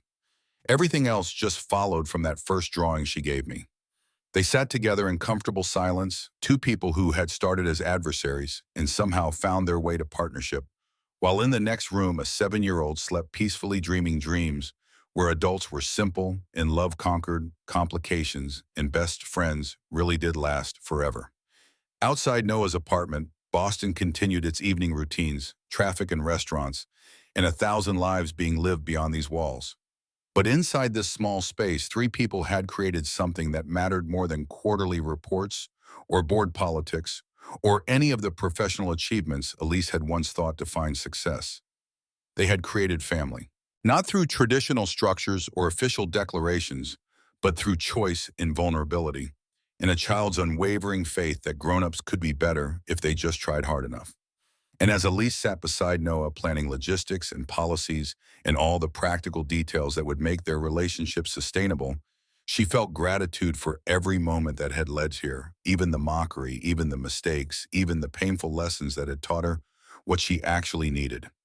She pulled out her phone and looked at Chloe's latest drawing one more time, at the crowned stick figure surrounded by hearts, at the caption declaring that queens could be brave and nice. The little girl was right about everything, and Elise was finally terrifyingly, wonderfully ready to prove it.